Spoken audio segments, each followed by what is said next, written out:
poem of high excessive praise. This is a poem of high excessive praise. This is a poem of high excessive praise.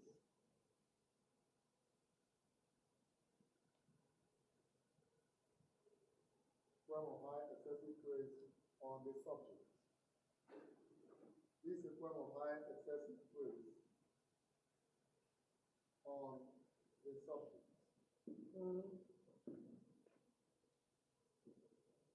This is a poem of high excessive praise on the subject. Now, the difference between ode and eulogy is that the kind of praise we pour on the subject in eulogy is far higher than the one we experience in ode. Look at Sengo's poem, Black Woman. Naked woman, black woman. Clothed with your color, which is white. With your form, which is beautiful. You see that? In your shadow I have grown up. The gentleness of your hand was laid over my eyes. And now I offer the sun-baked fast at the heart of noon, at the heart of summer. I come upon you, my promised one. And your beauty strikes me to the heart like the flash of the moon. Naked woman, dark woman, femme flesh-like fruits, somber rapture of black wine, mouth making lyrical my mouth. Your solemn contralto voice is the spiritual song of the beloved. You look at that kind of praise being poured on the black woman, trying to let you understand that black is beauty, trying to make you understand that African women are extraordinary, trying to make you understand that women all over the world, they are beautiful creatures. Look at that one. We are making progress. We are making progress. So take note of that. An ode is a poem designed with praise. Now let's look at all of this. Hyperbole, metaphor, euphemism, paradox, talking about figures of speech.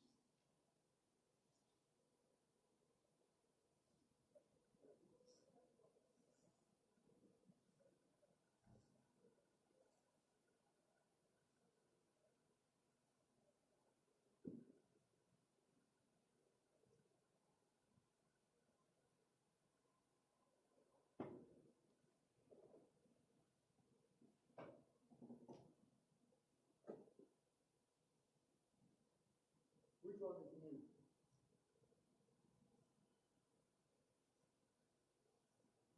No one. Which one is new to you? Hyperbole, euphemism, metaphor, paradox. Now let's discuss. Because I'll ask you questions. These are figurative devices. These are figures of speech. Figures of speech are terms used to identify words or expressions that are being used out of their original meaning. You can call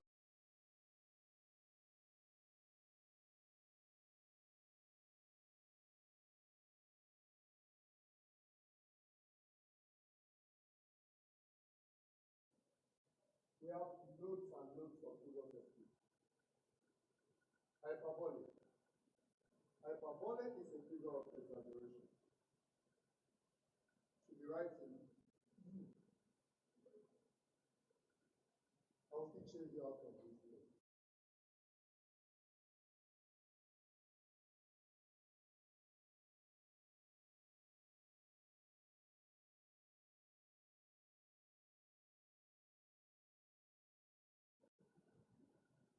speech used when there is an overstatement.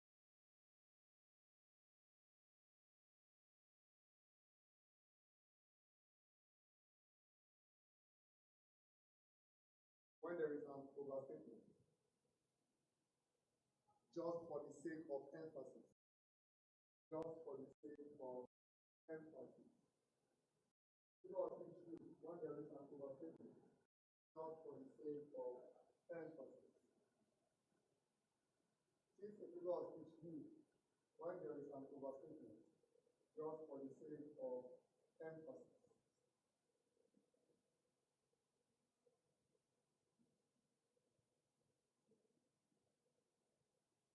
When hyperbolic is used, when hyperbolic is used, hyperbolic is used, when hyperbolic is used, the speaker tends, the speaker tends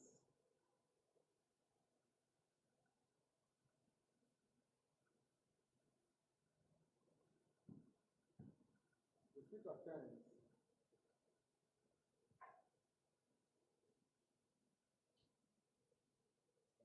the speaker tends to speak his mind.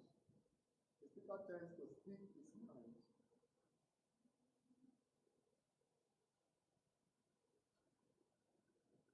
To speak his mind in such a way to make the listener, in such a way to make the listener know how serious, in such a way to make the listener know how serious the issue at hand is. To make the listener know how serious the issue at hand is.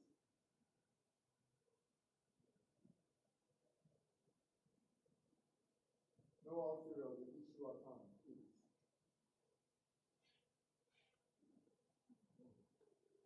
Example. Let's take a sentence to have an example of this. Example. Example.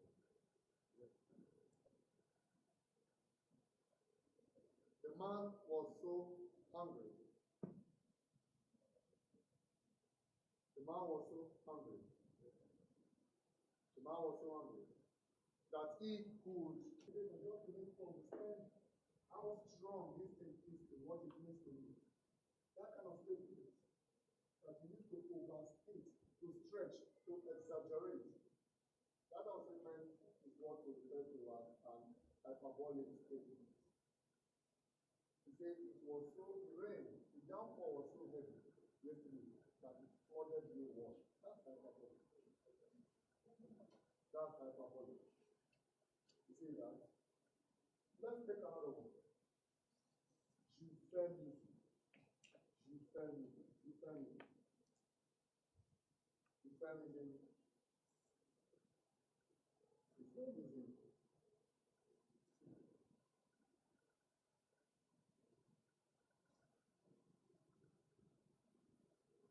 This figure of speech is used. This figure of speech is used. This figure of speech is used. This figure of speech is used when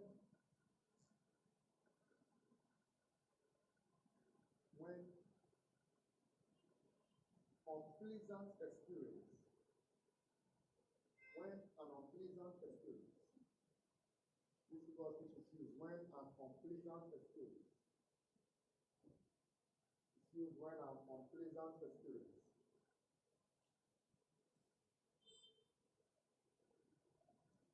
is presented in a pleasant form. When an unpleasant experience is presented in a pleasant form. This figure of speech is used when an unpleasant experience is presented in a pleasant form.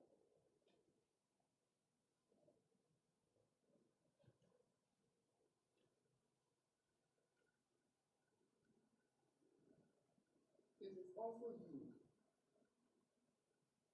It is also used to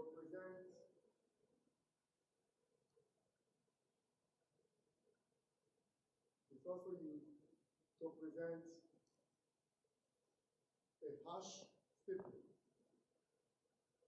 in a mild form.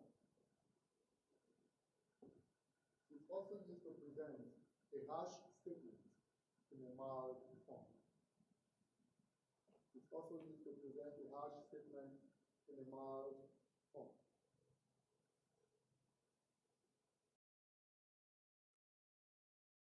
So let's take a yeah. But if you say it is there, it's too harsh. It sounds unpleasant. Now you just want to calm everything. You want to bring it down. Something unpleasant, you present it in a pleasant form. When you speak like that, you are just used different. Are you still there? The next one we are talking about is metaphor. Metaphor. Metaphor. Metaphor.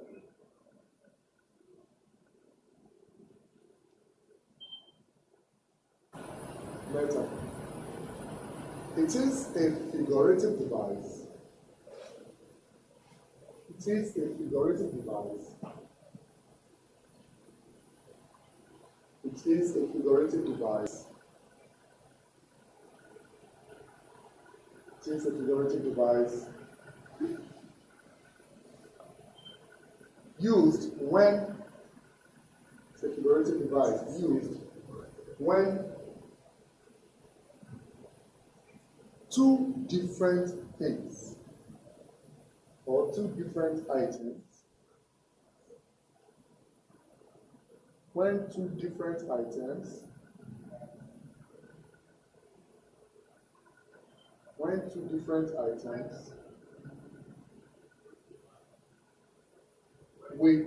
deep or hidden similarities. When two different items with deep or hidden similarities.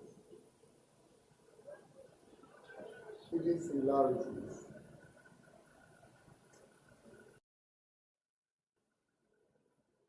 Are compared. With deep or hidden similarities are compared using as or like. Are compared indirectly. Things or resemblance.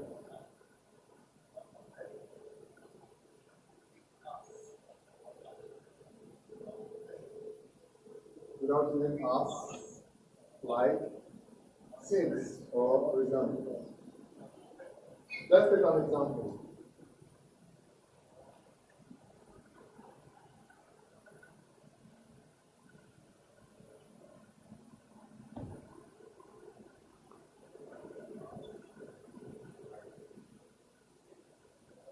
I want to take this example from Omajuwa.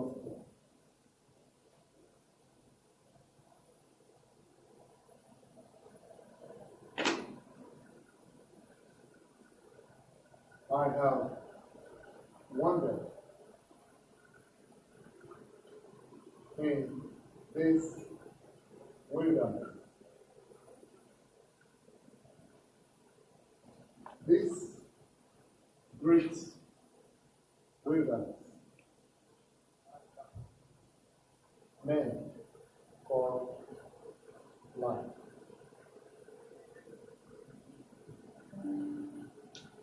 Take that example. I have wandered in this wilderness. This great wilderness, men call life. I want to say the smart students in this course. What is this speaker? Which two things is it compared?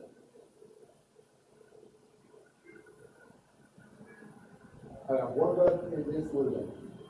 This great wilderness, men call life. Which two things is this man compared?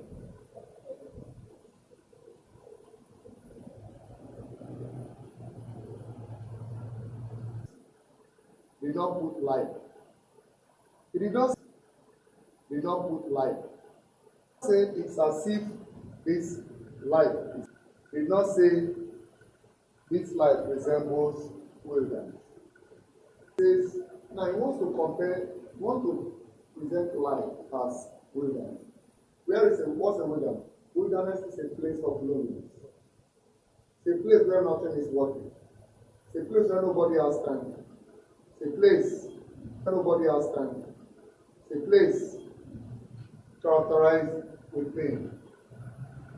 Now, it's trying to tell you that life is living is that of pain, where there is no love, no care, nobody has time for you. And he said, I have wandered in this wilderness.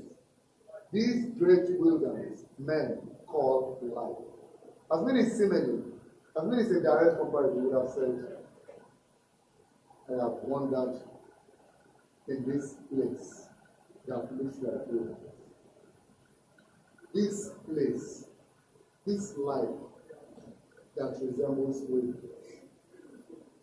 That one is simile. But when you do not use as or like, seems or resemble, you are using metaphor. That's what we are doing. I have wandered in this wilderness, this great wilderness, men or the next one is paradox. Paradox. Paradox.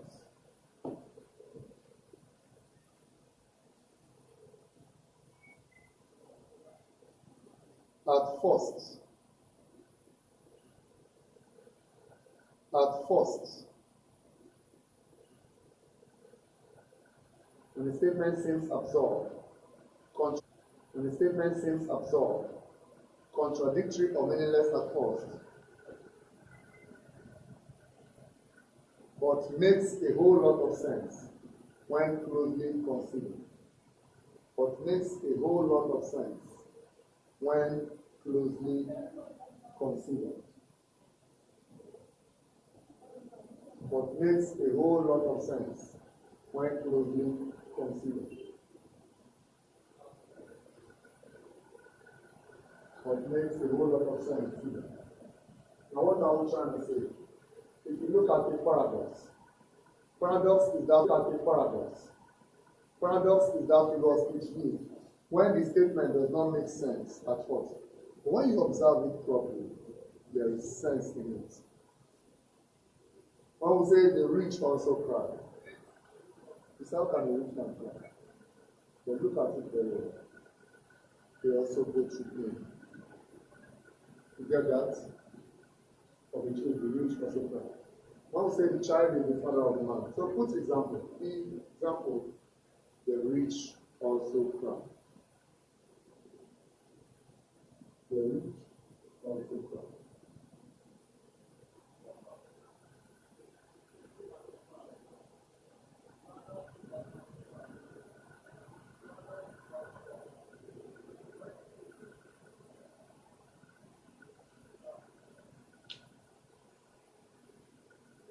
The rich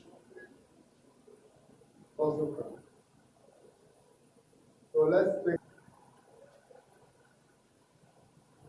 the expression of unpleasant experience in the marriage is what?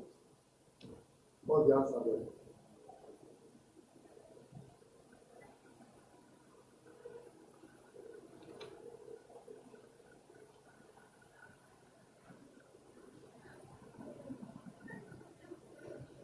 They're wasting money.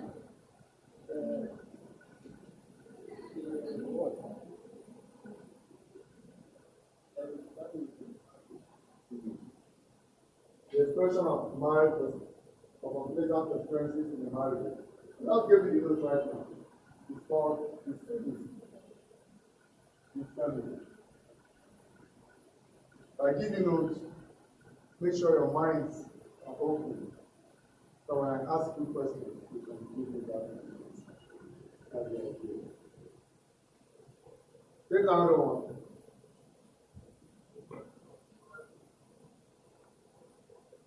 Epic, ballad, pastoral, eulogy.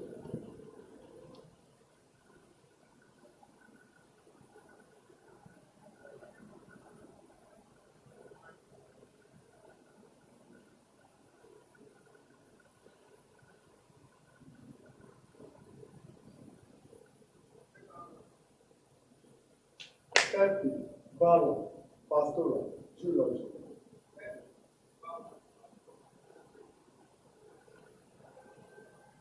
An epic is a poem. An epic is a poem. An epic is a poem. Used by the poet to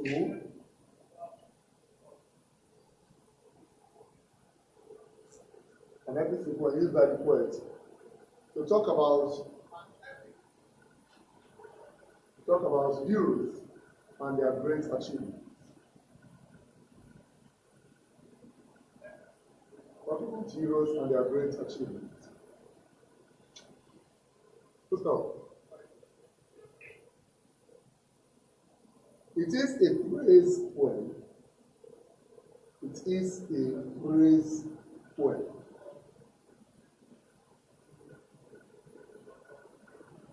It is a praise poem which is exclusively reserved to celebrate heroes. It is a praise poem which is exclusively reserved to celebrate heroes. It is a praise poem which is exclusively reserved to celebrate heroes.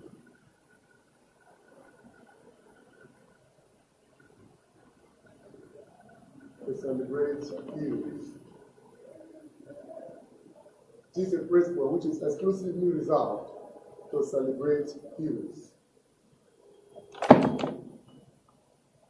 It is a praise poem which is exclusively reserved to celebrate heroes.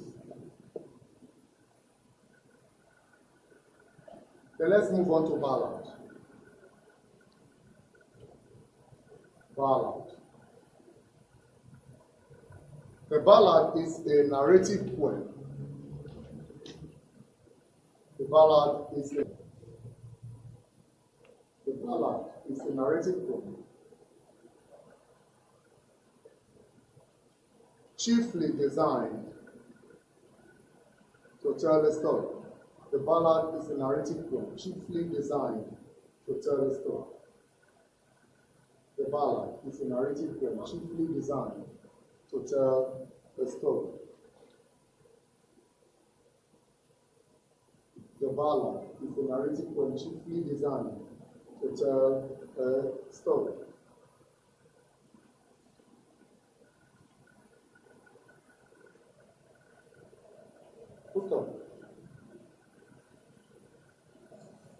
One major feature of the ballad, one major feature of the ballad, one major feature of the ballad is the use of repetition. Is the use of repetition. Is the use of repetition. One major feature of the ballad is the use of repetition.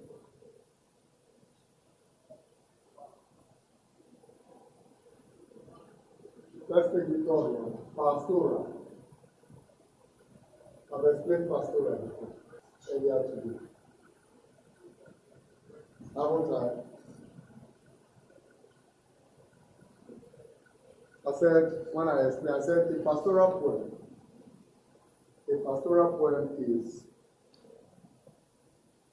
is written to talk about the lives of shepherds and general country life. Then the last one is eulogy. I talked about eulogy too. When I said the eulogy is a poem of excessive praise. Excessive praise. And I use Black Woman by Leopold Sedar Senghor as an example. So let's look at this question.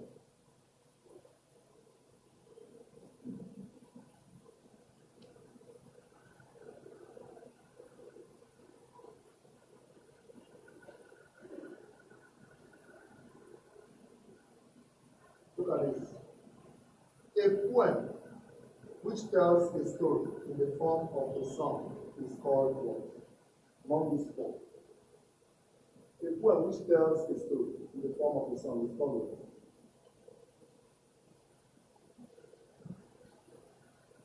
I just explained now. A poem which tells a story in the form of a song is followed.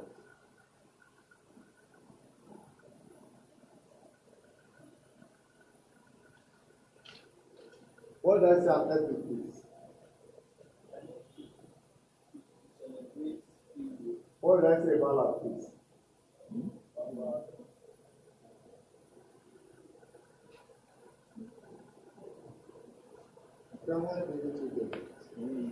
A ballad is a poem that tells a story, that narrates. I said the poet tells a story, and in the process they keep repeating. Do you understand? So a poem which tells a story in the form of a song is called ballad. A ballad. So take another question first.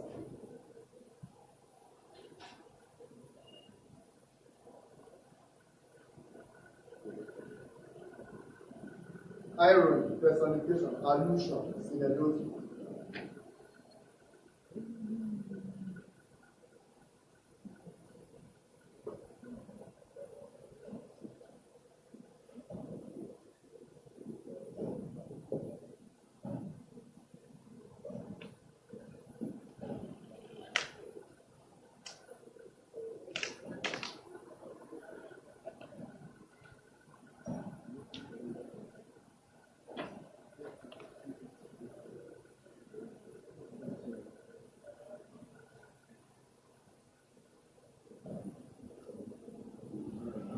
Okay. These are also figures.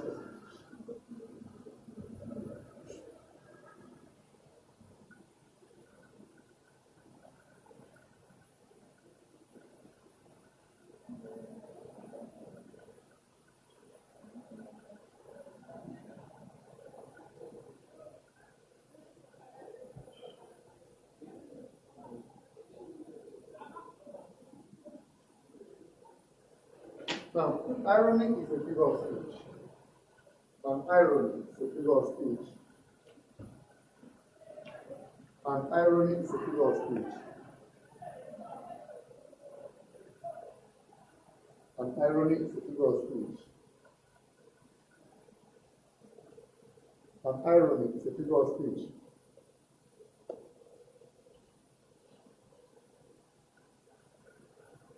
Used when a speaker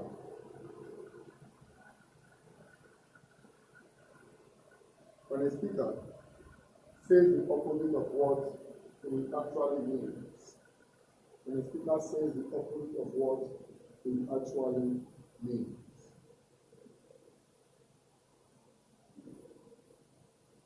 When a speaker says the opposite of what it actually means. I already see when a speaker says the opposite of what it actually means.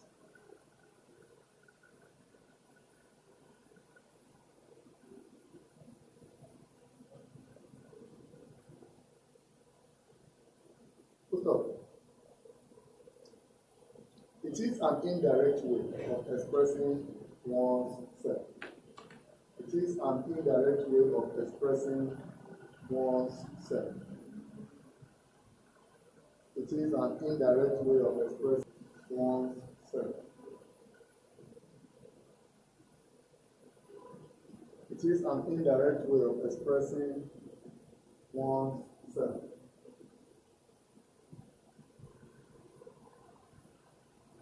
It is an indirect way of expressing one's self. Okay.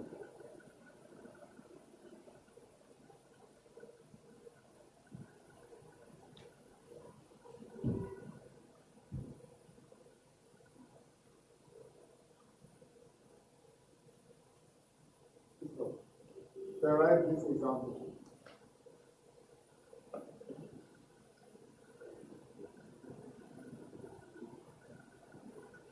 He is a very kind man, does not joke with his food. He is a very kind man, but does not joke with his food.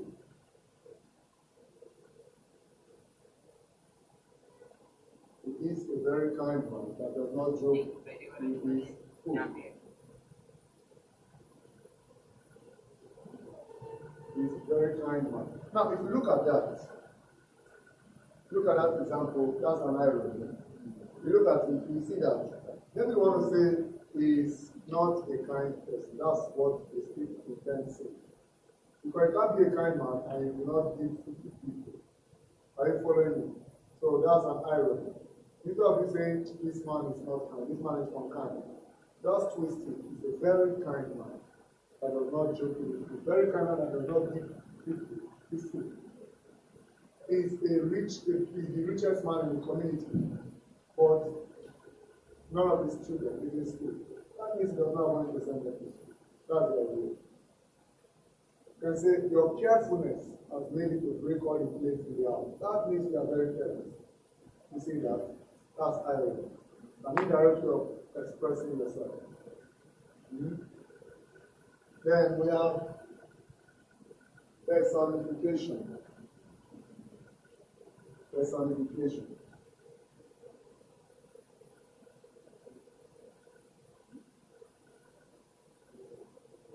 This figurative device,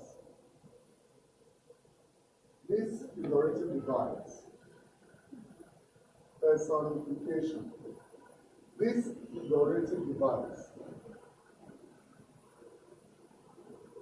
figurative device is used. This figurative device is used. This figurative device is used when presentation. This figurative device is used when non-human.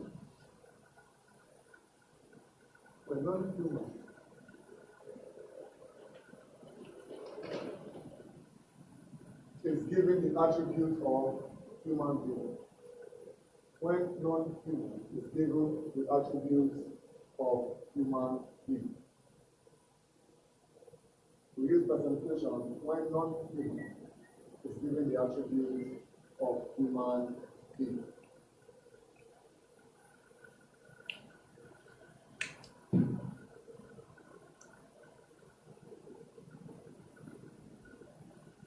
When non-human is given the attributes of human being.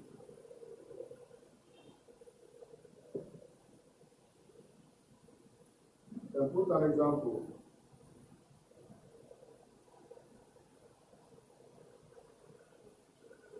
The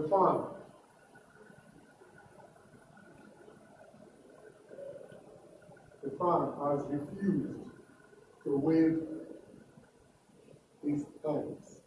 The fan has refused to wave his hands. The fan has refused to wave his hands. To take an example, the fan has refused to wave his hands. Right. The fan has refused to wave his hands.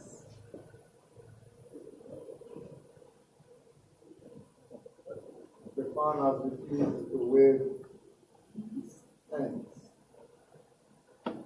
Now look at that example I've just dropped now. That's personification. The figurative device used when non-human are given the attributes of human being. You can just come to the classroom, nobody in class, you can simply say, the moment I stepped into the classroom, the empty class was just staring at me. One being can stare. Right now you are saying giving the attribute of human to non-human. You know, I also said the other time that we have pathetic fallacy, pathetic personification, but if you are a literature and English student, you understand that we have sharp distinctions, sharp differences. Now, you use pathetic fallacy, you are trying to ascribe human qualities to nature. You get that? Ascribe human quality to nature. You know, when you say something like, the sea was screaming when I went to the beach yesterday. When you man can say, but because the sea will go out. You see, it was screen. That is pathetic fallacy. You know, we saw one and then things fall apart when we were going to kill Italy. And the narrator said that they were stepping on the dried leaf. It was obvious that the bush was alive. Only human being has that quality to have given it to nature. So that is pathetic fallacy. You know, the cloud is shedding tears. The cloud is shedding tears. They're trying to say the rain is falling. That is pathetic fallacy. We take another one, allusion. When you use allusion, you're trying to analyze mutual return. When you use allusion, that means you are making reference to another person's word in your own word. You make reference to another person's word in your own word. That is allusion. You make reference to another person's word in your own word. You are writing a story. While you are writing a story, you take something from what has been written before by another person. You put it inside your own. That is allusion. To give you an example, I think yesterday or some hours ago, I said, we have this in this one. And so it came to pass. I think that should be familiar. And so it came to pass. He says, and so it came to pass, many seasons after the death of one Savior, that a new crop of Savior came armed with party programs. What do we have? We have a biblical allusion. We have different types of allusion, you know. The biblical allusion, when you make reference to the Holy Bible, you see, in that poem now, the poet is making reference to the Bible, because it's only in the Bible that's where you see words like, and so it came to pass. It's only in the Bible that's where you see words like Savior. He said, and so it came to pass, many seasons after the death of one Savior, that a new crop of Saviors came and with party programs, talking about politicians here. You see that? And we have, we've seen, make sure you write it. We have biblical allusion, making reference to the Bible. When you make reference to the Quran, Quranic allusion. When you make reference to history in general, we call it historical allusion. When you make reference to anything from ancient Rome, ancient Greece, we call it classical allusion. If you read William Shakespeare's book, read Romeo and Juliet, you see some of those classical allusions, because he likes touching Rome.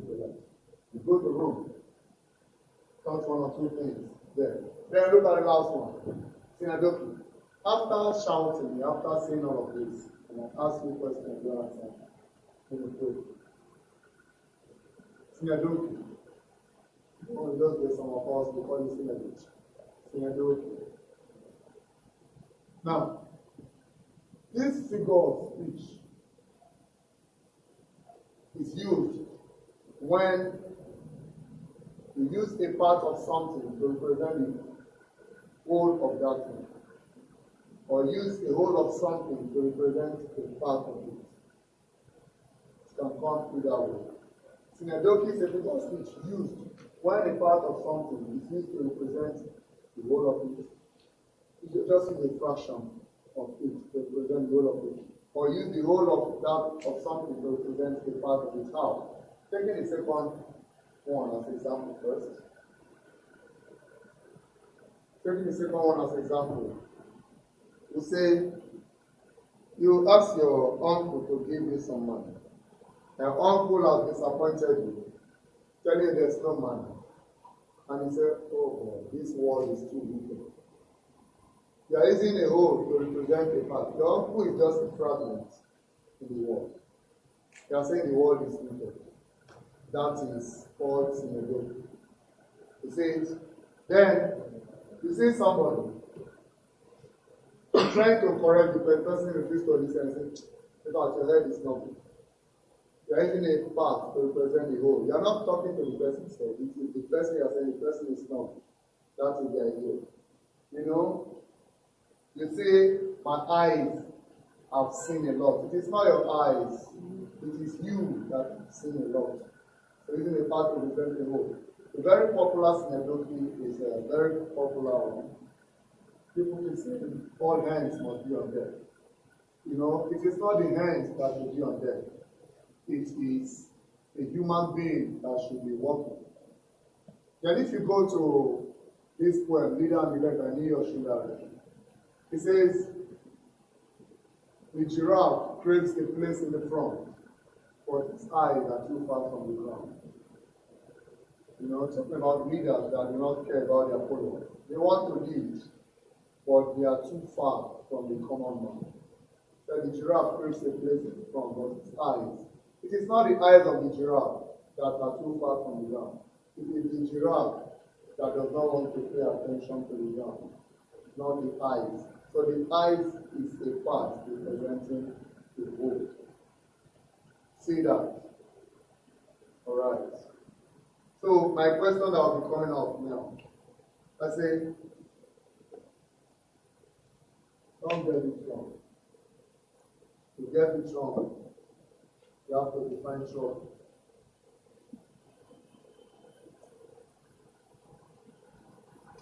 Now look at it. To eat of the tree. To eat of the tree.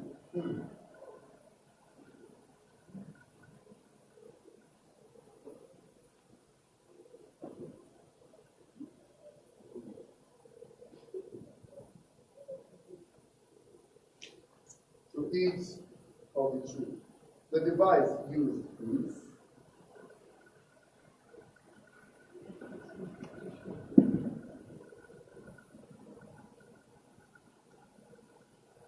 answer my question. To eat of the tree. Which literary device is being used here?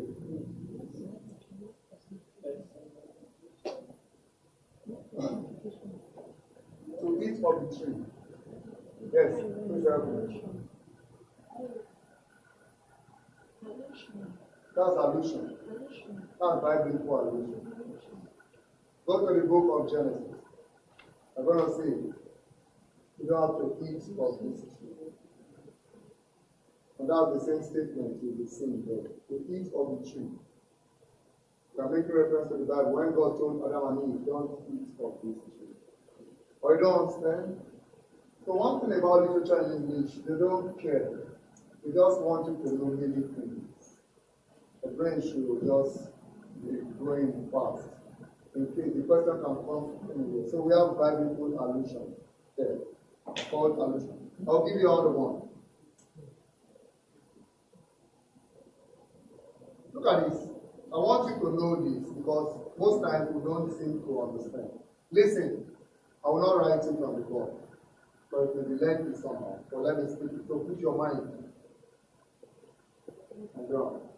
Poetry is defined by what? We have three genres of literature: drama, prose, and poetry. We understand that drama, because most times people are afraid of poetry. Prose is usually very easy. This is prose. You pick up a book, just read, interesting story, very simple. You don't need to gather many things to read through. Just read through.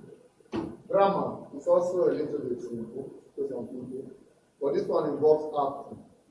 People must come on stage to make it work. So this drama. Then we have poetry.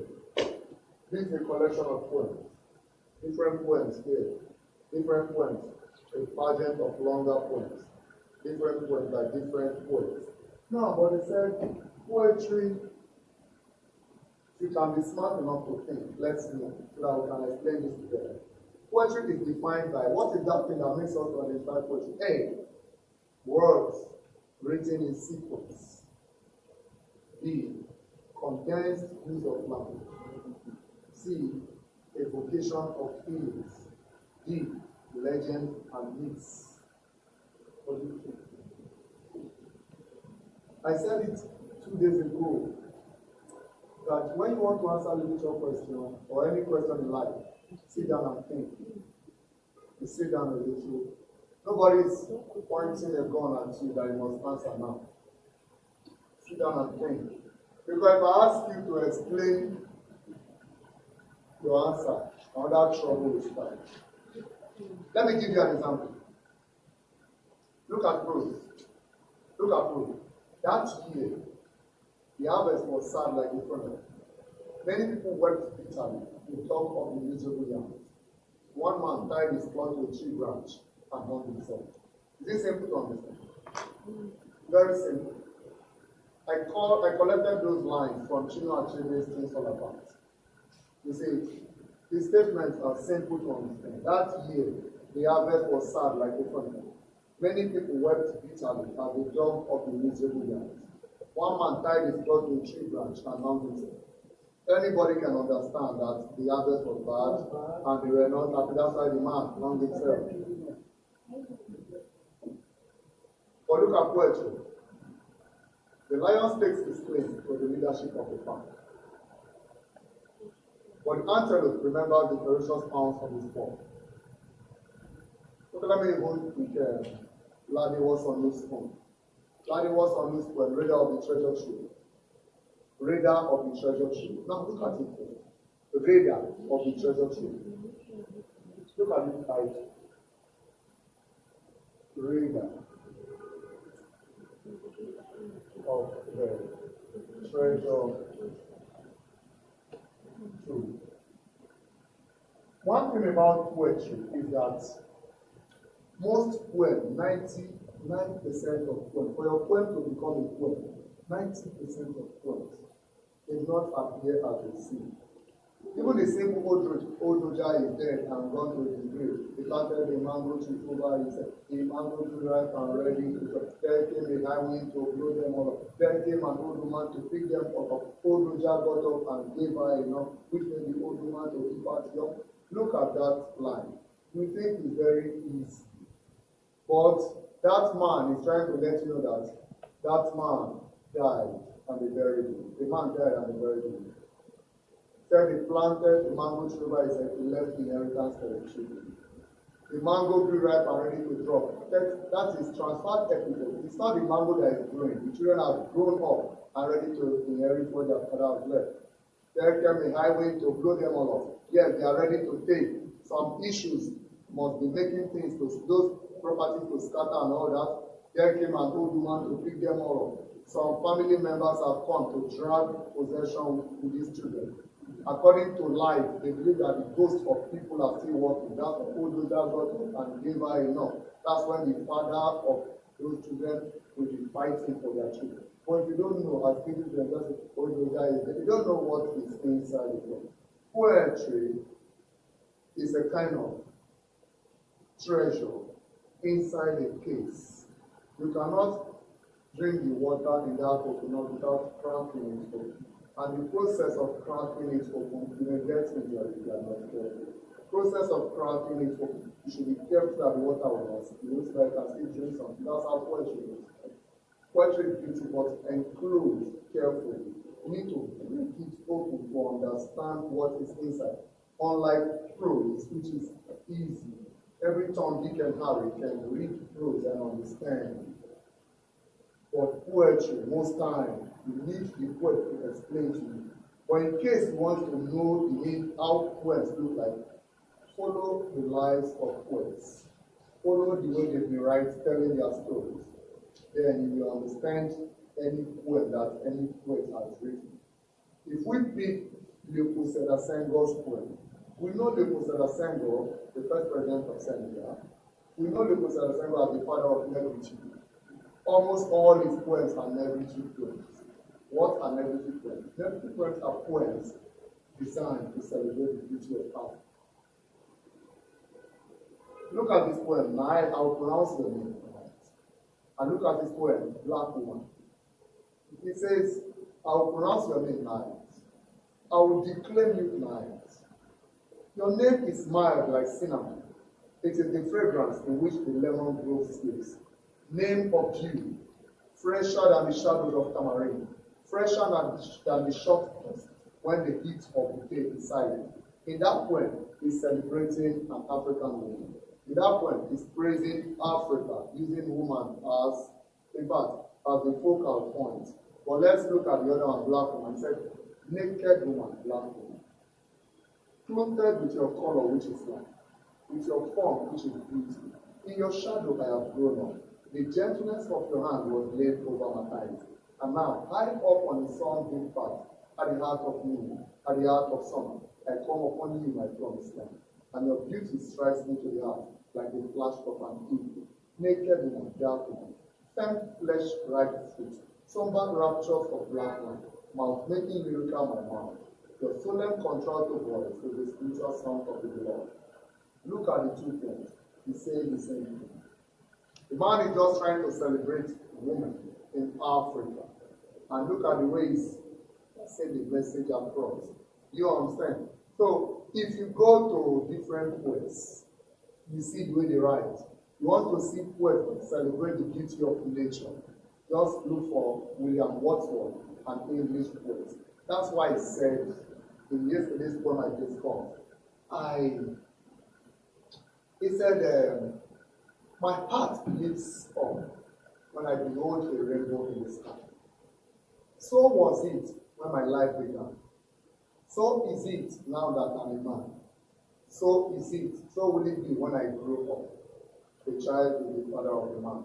If you check, there is trying to tell you that nature is unchanging. Nature remains the same. Look at the same William Wordsworth in this poem. He wrote this poem. He said, let me try to imagine what this man is saying here. As his comment is speaking. But what he's saying is, in that poem, he's trying to tell that the world is pushing nature away. You see, they are throwing nature away. And he said, he's trying to let you understand that there is no point. We should still embrace nature. That's the son's style. If you read most of his poems, he's celebrating the beauty of nature. So, no matter how they clothe their poems with words, with symbols, you can still crack it open because we know their lifestyle. We know their ways of writing. We know the way they do their thing. He says, go and look at this man, Dennis Brutus of South Africa. Most of his poems are centered on apartheid. You understand? Centered on apartheid, centered on racial prejudice and the need for us to run away from it. Letter to Martha from 1 to 17 and all that, when he was in prison, when he was being incarcerated, they put him in prison because trying to see what he can do to make sure we forget about apartheid, forget about looking at me from a distance, calling me a black man. I'm looking at you from a distance, calling you a white man. Let's forget about this color hatred. According to my friend, the South African musician, we have different color, one people. That's what he's saying. Talking about what we do. He said, different color, one people. He made man in his own image. He didn't say black or white. When God made man, he did not say black and white. But now, people are saying this is black, this is white. We are one.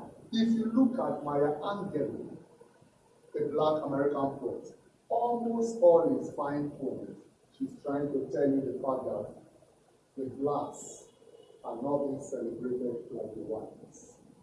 Look at her in Cape Verde. You see what we are saying. Look at her in Still I Rise. Look at Still I Rise. She said, you may shut me down in history with your bitter, twisted life. You may drag me in the very depths, drag me in the mud, but still like death around us. Does my beauty offend you? Does my sexiness offend you? He said, I don't care.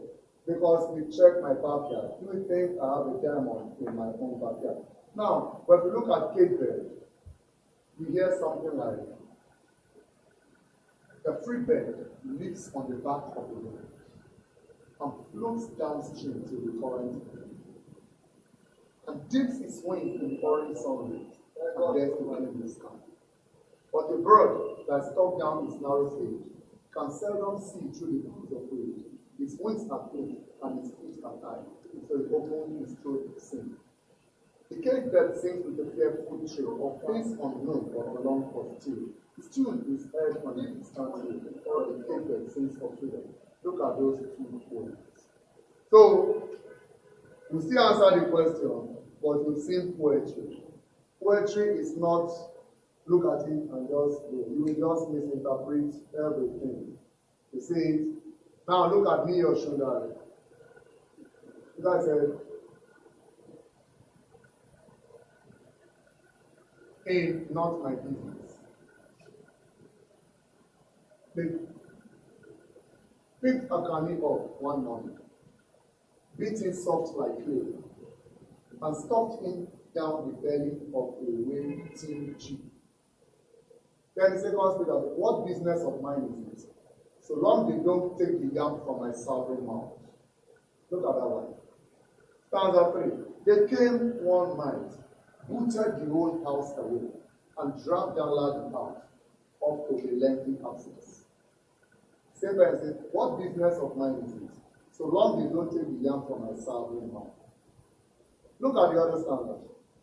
Chinwe got to work one morning, only to find a job was gone. No query, no warning, no proof. Just one clean sack for a stainless steel. And you say, what business of mine is it? So long they don't take the yam from my sovereign mouth. And look at the last one stanza, the last stanza.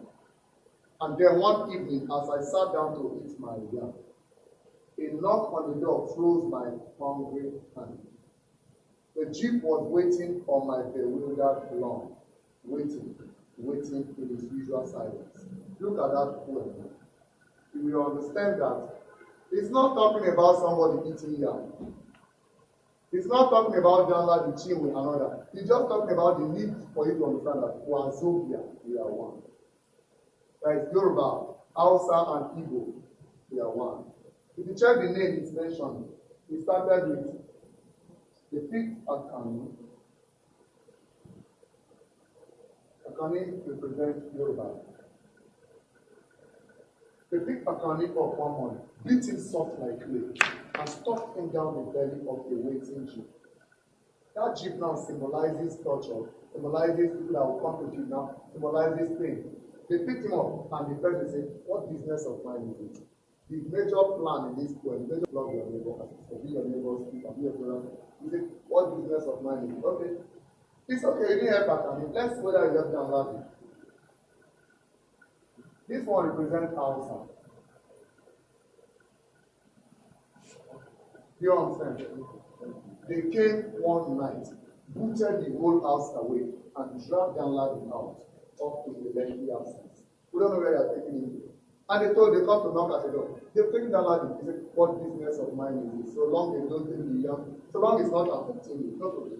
And now, Chinwe enters the picture. Chinwe stands for the evil.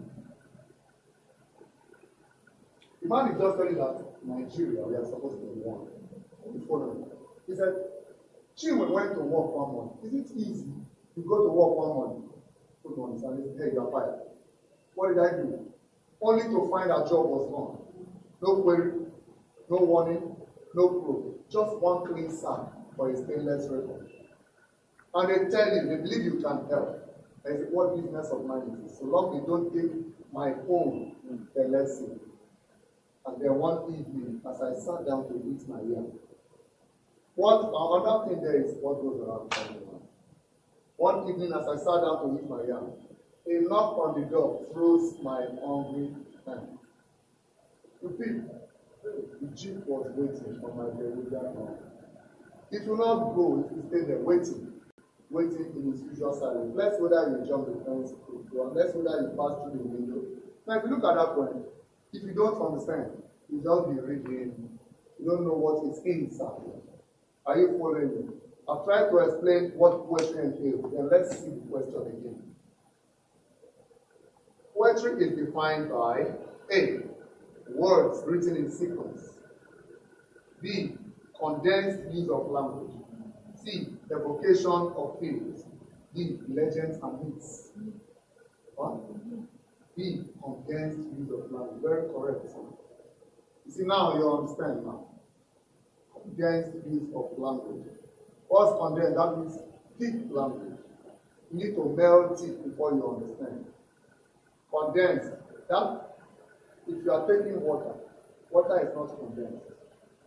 But if you want to drink milk, there's this milk we call condensed milk. If you pierce the tin 2 ways before it will not come out. You have to tear the tin, tear that form. You understand? And before it comes out, you have to put water, make it water. That's how poetry works. Without water inside fuel, you cannot drink the beauty in it. Are you still there? Fine. Next one. I like it. I'm going to write contrast, anticlimax, oxymoron, antithesis.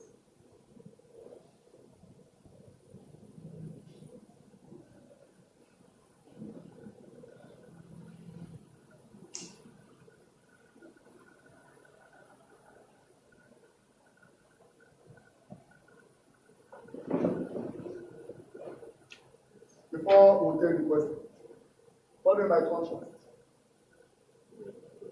Look at it. Contrast.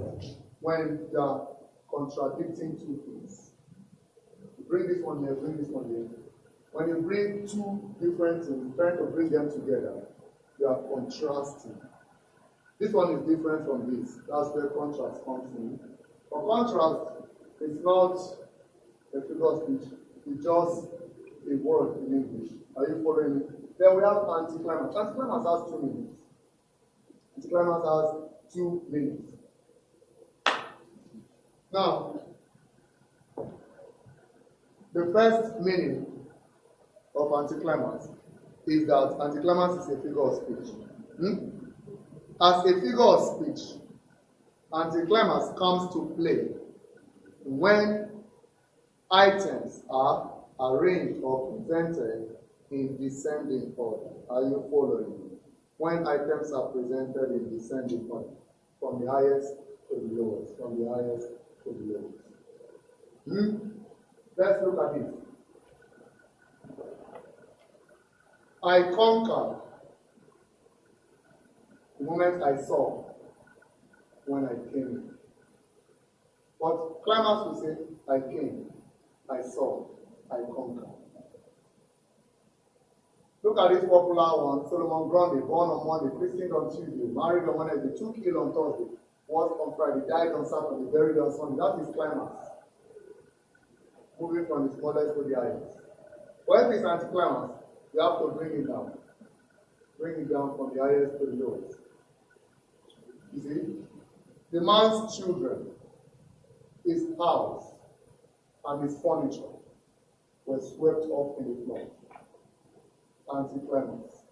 But climax, the man's furniture, house, and children. Yes. Yes. Then if it is Yes. to be discussed in plot, anticlimax is the 5th stage in the plot of the story. When you are writing your story, do your story like this. Stage 1, exposition.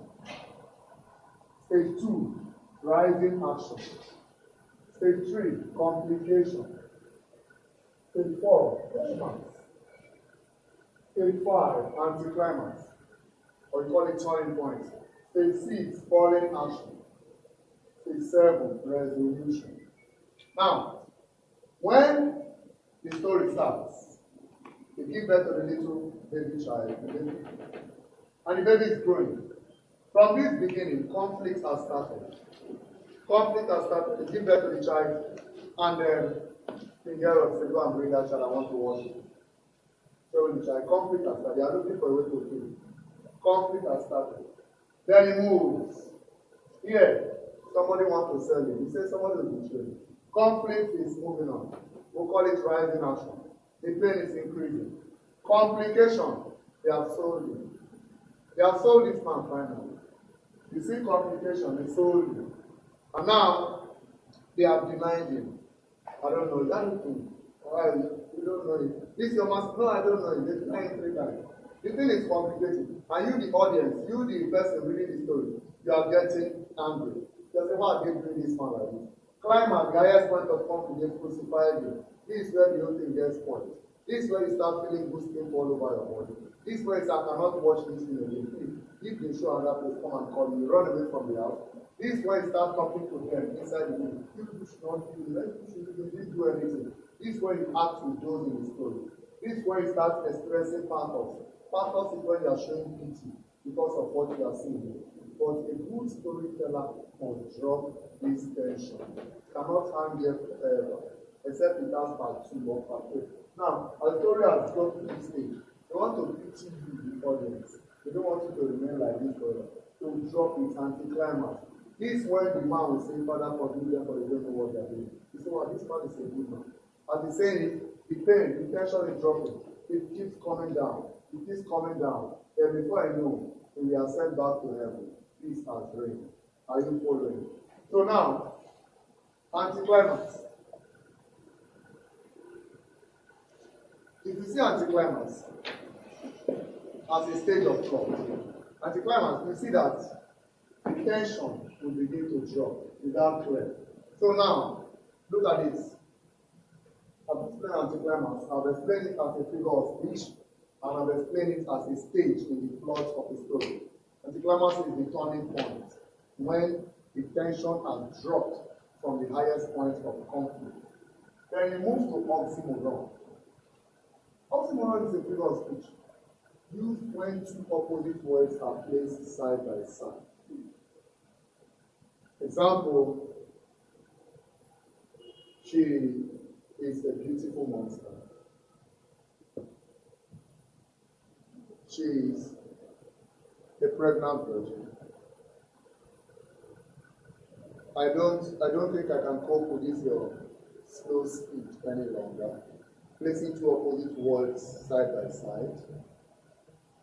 You know?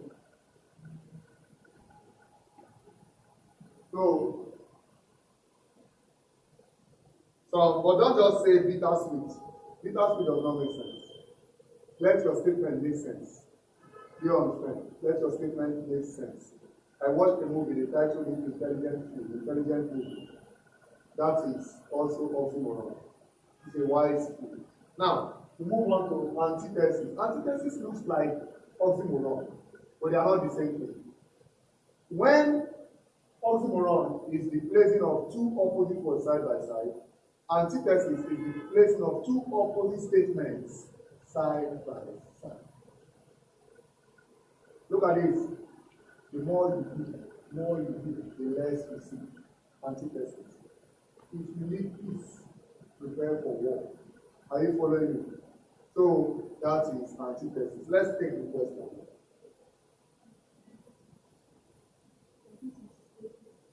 Listen to my question. You don't talk again. Look at it. The juxtaposition of two seemingly contradictory words. Look at it. When you juxtapose, it brings things together. The juxtaposition of two seemingly contradictory words is what?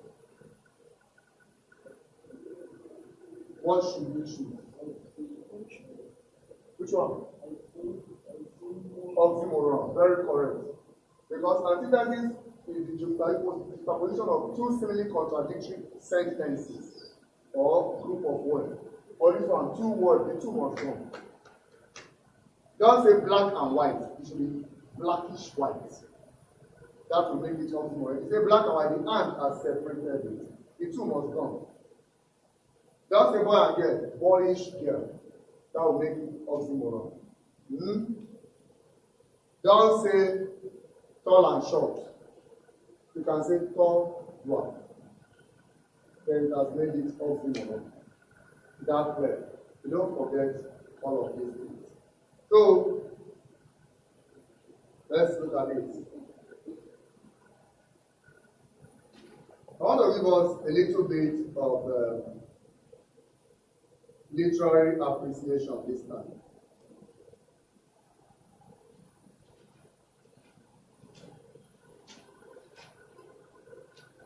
You know, I said it before that literary appreciation is to test you, to know whether you really understand what you have read. If you read a poem, literary appreciation is the ability for you to understand the poem you read. Yes, thank God I've seen this. I was looking for this poem yesterday to pass a message across to students. What's a sonnet? What's a sonnet today? Johnny? A poem of 14 lines. A poem of 14 lines. A poem of 14 lines.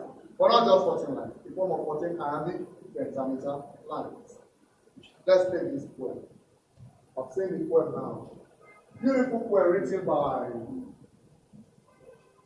an Irish poet called Wilfred Owen.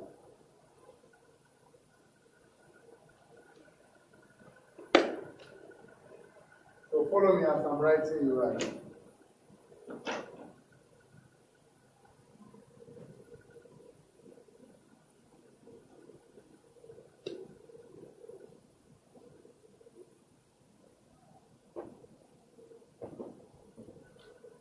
Moving into the sun.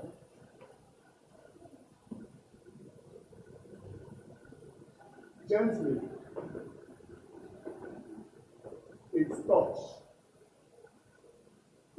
awoke in once.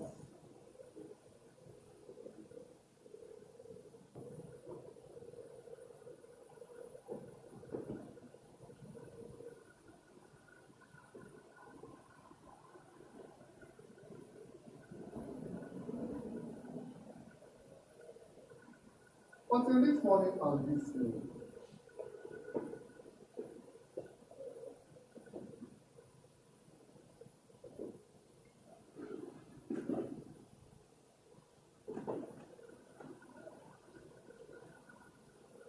if anything might rouse me now,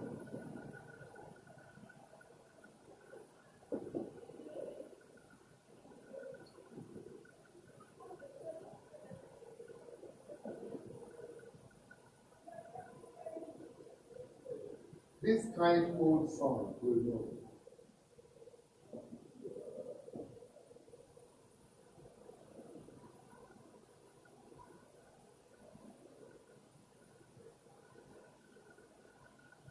Think how it waits to see.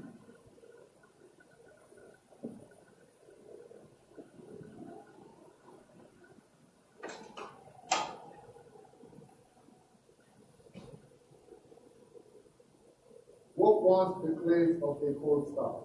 What?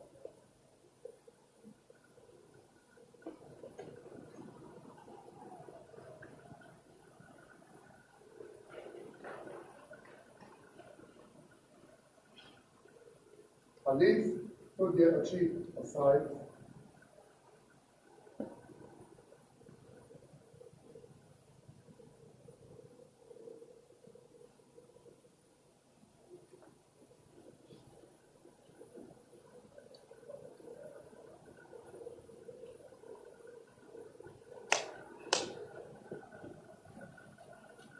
Sightfulness still warm to understand.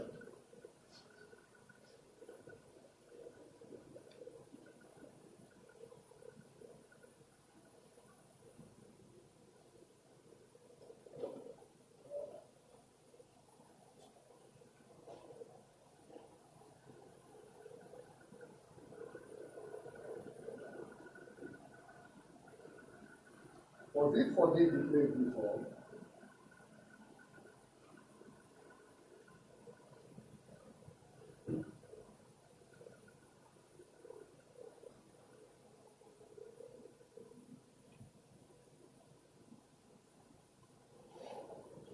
Oh, what great is God?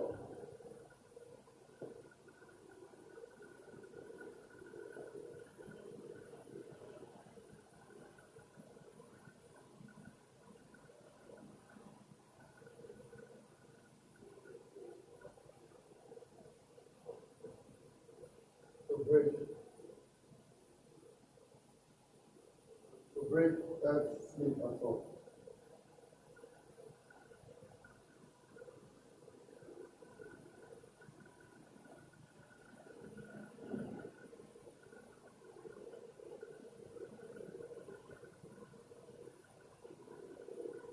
See this point. You're going to take your time to look at it. Watch the poem on the board. Look at it. You don't need to write, no, no. Look at the poem. Move him into the sun. Take notes written by, I will not say anything. The title of the poem is Futility by Wilfred Owen. Wilfred Owen is the poet from the Republic of Ireland.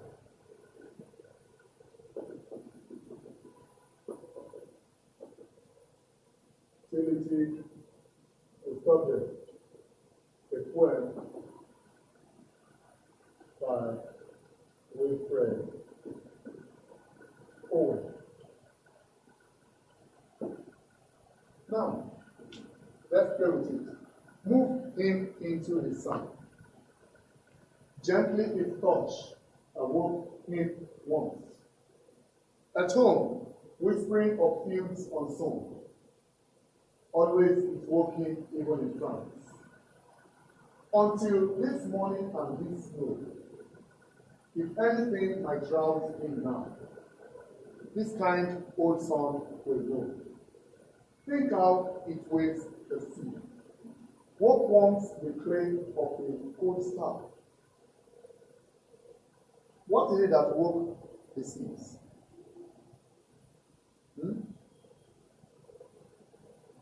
Look at it.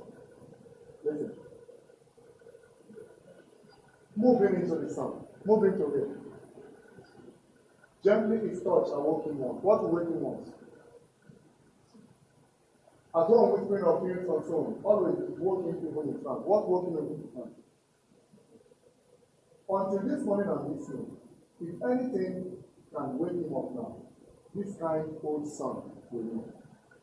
Think how it wakes the sea. What is it that wakes the sea? What is it that wakes the sea?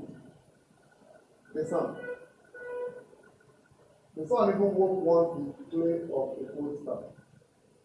In that case, her limbs so dear her cheek, her sides full neck still warm too hard to stare. Honestly, was it for this the clay grew tall? Oh, what made Pastor Sunday's story a great earth sleep at all?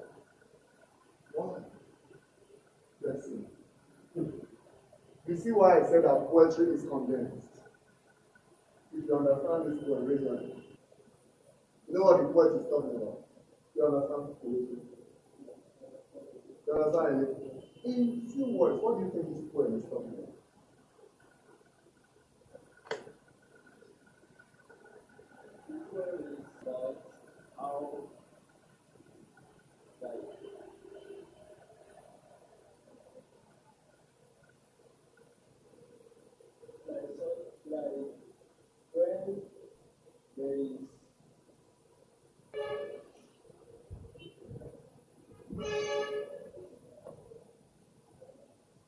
Okay. You see what is a literary appreciation? Literary appreciation is the ability for you, as a reader or audience, to understand what you have watched or read. As you are watching the play being presented on stage, you should understand. As you are watching the movie, you should understand. As you are reading a book, you should understand. Look at this beautiful poem written by Wilfred Owen. Let's answer the question. As you're answering it, we understand. First of all, what's an elegy? An elegy is a poem used to mourn the dead. Are you following me? An elegy is a poem designed to mourn the dead. Look at the side number one. The poem is dash. A. Elegy. B. Epic. C. Sonnet. D. Lyric. Watch now. An elegy is a mournful poem. A poem used to mourn the dead. Is that clear?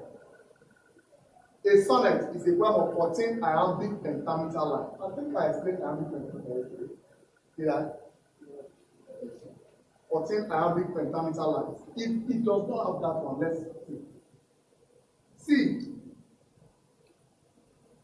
Epic. An epic, I just explained epic today. An epic is a poem used to celebrate heroes for their achievements. Then G. A lyric is a poem that must take the form of a song, a sonorous poem. A lyrical poem must be sung. Are you following me? Now, let's look at this.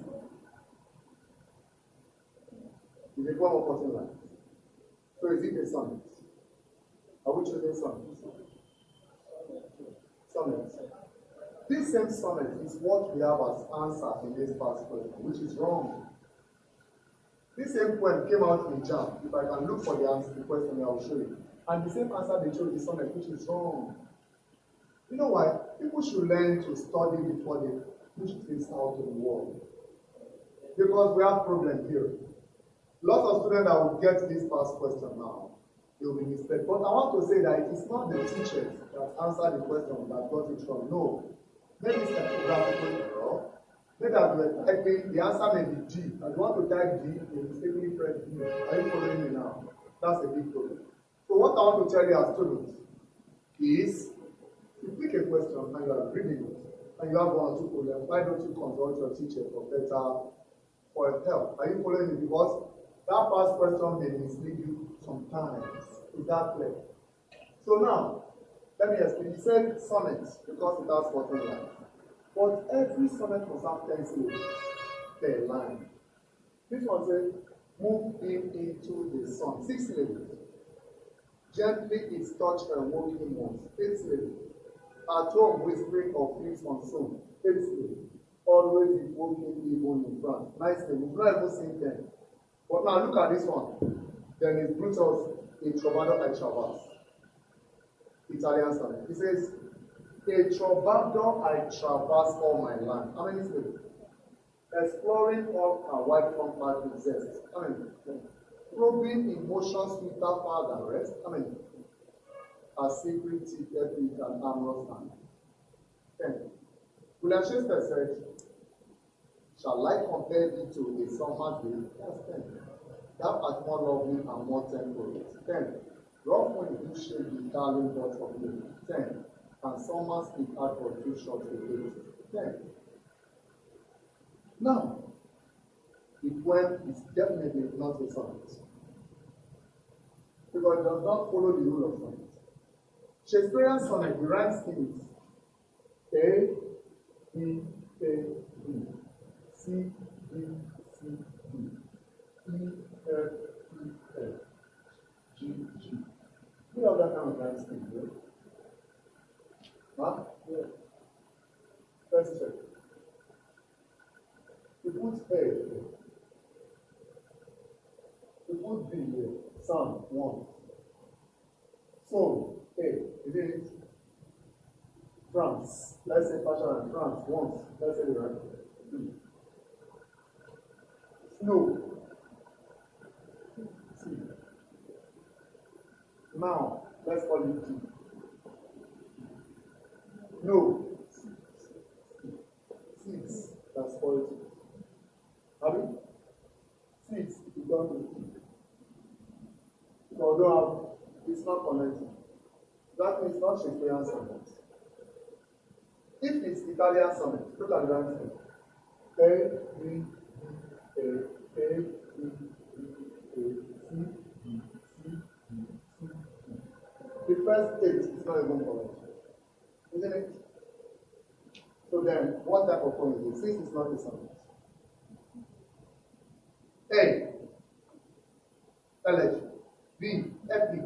C, sonnet. D, lyric. Elegy. Why do you say it's elegy?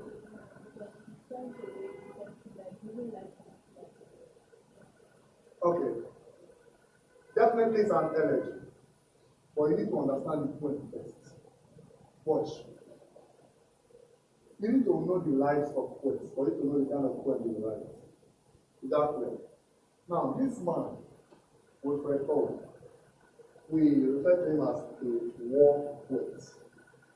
He's a poet that writes about what he has been seeing during the war. You understand? He was an army. He works with the army. You understand me?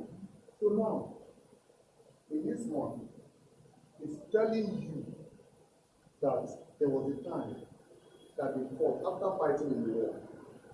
They brought one soldier that died. They brought him home. Now people are crying. People are saying, what can we do? What can we do? Look at this dead man. Then somebody said, instead of people crying, why don't you take him to the sun? Move them into the sun. If the sun touches him, he will wake up. Gently is touched and waking up. This man must wake up. You cannot die and leave your children for us to drink. Because at home, he still have fields that you have not planted something. Meaning he still have children to take care. At home, we think of fields concerned. He must wake up. Because see why he was in France when he had not died. This sun gives him strength every day. He wakes up, the sun must touch him. He wakes up in the morning, the sun has risen. The sun will hit him to wake up. Always it woke him, taking his time. Until this morning and this evening, we heard that the man has died. This man has been alive since. Until this morning, we didn't see him again. But if anything can wake him up now, this kind old son will live. Are you following me? Someone must have asked him, how do you know? Think how it wakes the seed. Photosynthesis. It is sun that is making the seed to grow. Think how it wakes the seed. There was even a time when somebody died, and this son made him to get better. It woke once the clay of a gold star. Guys, if you are dead, you remain cold. Man is made of clay. It has made somebody to wake up once. If the person was sick, and this son touched him, the person woke up.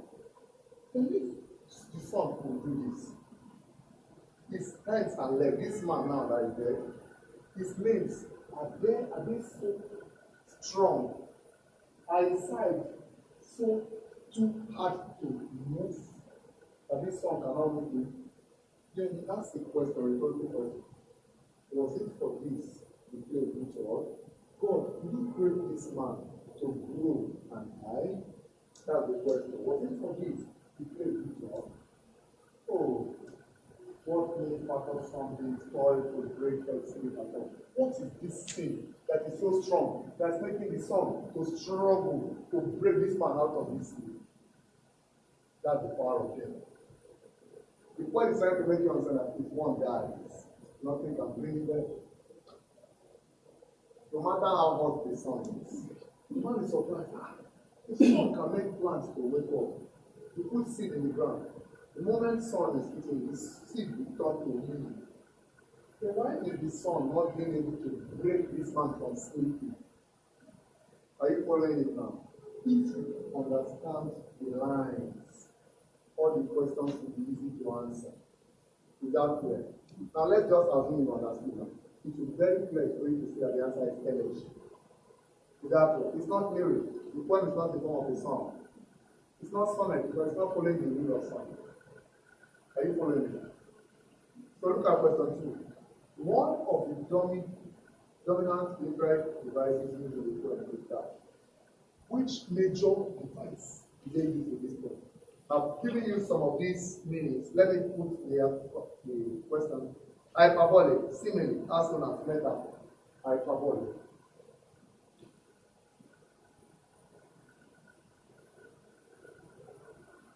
Simile. Assonance. Meta. Which one is here that I don't know their name? Which one said I don't know its name?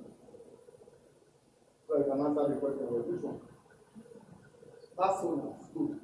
Assonance is a keyword used when the same vowel sound are repeated in the middle of words in a statement. Are you following? A keyword is used when the same vowel sound are repeated in the middle of words in a statement. Let me show you an example.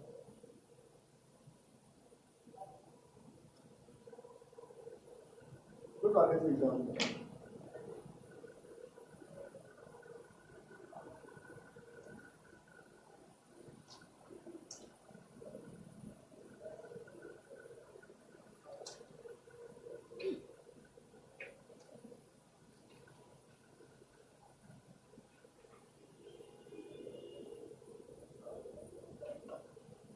Bill will kill sweet meat.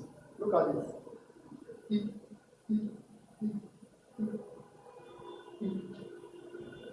Can you see?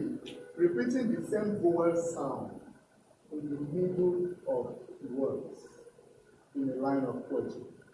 Bill will kill sweet meat. That is called assonance. Are you following me now? You've known that now. Which other one is that I will not explain the rest? Okay. Simile is a figurative device used when you compare two different things with deep or hidden meaning using as, like, since, or resemble. You understand? When you compare things using simile, that means you are comparing them directly. Example. Example is she is like a mother. She resembles a mother. It's as if she is a mother. You understand? That is simile. She is like a mother. Look at this poem by D. Yoshida. The man says, tough like a tiger, compassionate like a dove, transparent like a river, mysterious like a lake. You can see simile there, comparing two different things, but they must have different qualities. They will say, the man is like a pig. What do they mean? The man is dirty. Isn't it? Aha. So, that's simile. Now that you know the meaning of these figures of speech, let me ask you a question. He said, which of these figures of speech did they use most in this poem? What do you think? He said, one of the dominant literary devices used in the poem is, which literary device dominates this poem? I've explained the poem, haven't I? Which literary device dominates the poem?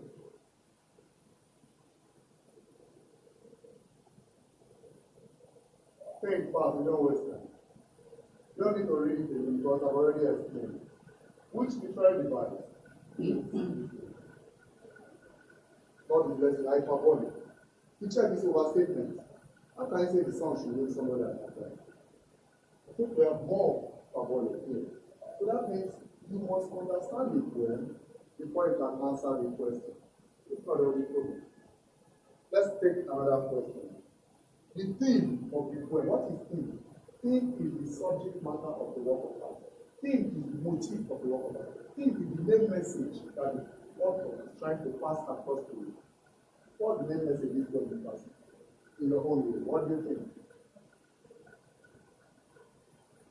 The poet may be saying that no matter what you do, all that we must die.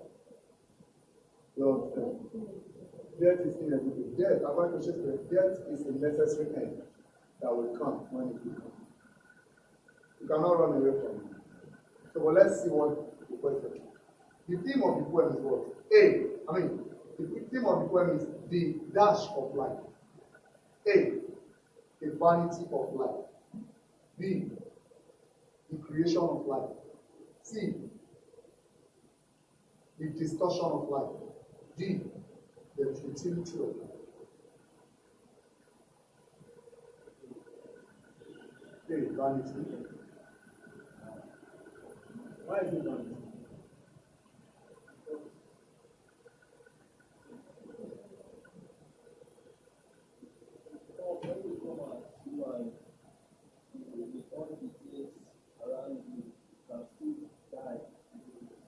Okay. You know, we have two words here that one that will get you confused. Okay, I'm not. Distortion is to spoil something. To spoil something. When you look at this thing, it's beautiful. When you distort it, you carry this matter the answer is futility. That's why I do not want to write the title of the poem. The title of the poem is Futility by Wilfred O. Are you following? Futility means despite your struggle, there's nothing you can do about it. You understand? No matter how you try, there's nothing you can do about it. You understand? It has a close resemblance with vanity. But vanity is far different from it. You understand? Vanity is trying to let you know that don't kill yourself over so and so because there's nothing to gain from it. Are you following? But futility means despite no matter what you do, just leave it the way it is. You cannot change it. You understand? So if you like, try. You are just wasting your time. That's futility. So if life is, the point is trying to paint the picture that life is futile. Futility of life. Now look at another question. The mood in the last two lines is one of that. The mood in the last two lines is one of what? Surprise. lament, uncertainty, indifference. Oh, the only thing that will make it easy to get is oh, that is lament. Oh, what make fatal sunbeam toil to break her sleeps at all? Oh, what is that thing so strong? Fatal sunbeam. Have you seen sun? You know, I read one book many years ago, the sun and the wind.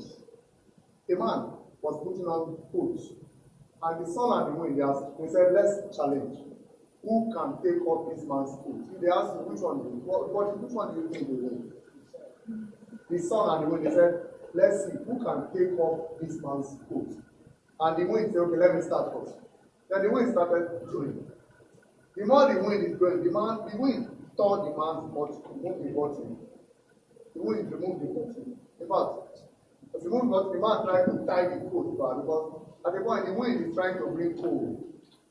The man tried to tie the bottom back. The man tried to struggle, cover it. Later again, the wind kept blowing, but nothing is working. And some said, have you done your, let me do my thing. In fact, the first ray of sun came. The man was doing like this, trying to do like this to fan himself.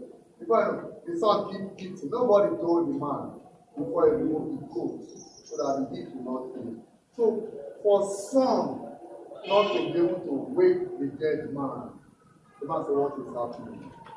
Because if you put your thumb that does not have life into the ground, the sun is part of what will make it come up. You understand? If sun can give life to something, that's why the speaker has to lament. Oh, what made this strong beam of the sun struggle to break death, to break Earth's sleep? What is it that has caused this one? So it is more of that the question. He said the moves of the last two lines. It's not surprise. We are not surprised. It is not uncertainty. It is not indifference. It is lament. It is that of lamentation. Now, the next one says the dominant images are associated with that. Now, we'll talk about, after this teaching, I will teach imagery. Now, when they say images in literature, in normal English, we call it images. Image. But when you talk about literature, we say it in this way. Imagery. Now, imagery is called from the word image. Image is gotten from the word imagine. Imagine, when you stretch it, it becomes imagination. If you want to do it in a different way, it becomes imaginary. All of them together, we are talking about what you cannot see, but just try to believe it's existing. Are you following me? Now, when you talk about imagery in literature, imagery is trying to make you, because literature, nobody is divine. We are not divine. We are just human beings. For you to enjoy any work of art, you have to build great pictures in your mind's eye. Is that clear? Great pictures. Carry all this line as we are teaching it. You try to imagine the dead man on the ground. You try to imagine people crying because the man said, this man must wake up. Move him into the sun. We cannot just stay and be looking at this dead man. Move him into the sun. Push him there because I've seen sun work wonders. You put that rock that is wet outside. The sun will dry it. Move this man into the sun. Gently, the touch of the sun will wake him up. Cannot just die. He said, why will you wake him up? Hey, this man will not die. He has children at home that he must wake up and train. We are not the one to train them. He said, at home, whispering of fields and stones. Still have field that is yet to cultivate. Are you saying it? He still have children to take care of. He must wake up because while he was alive on the ground, the sun gives him life. Although he woke up in France. Not this morning. Just we're fighting in the battlefield. All of a sudden they shouting, and then this morning, and this old snow, if anything can wake this man up, It is only the sun that can flow. If you don't know how, think how it has been waking the seeds. You plant the seed, the sun wakes them, wake them up. Think how it wakes the seed.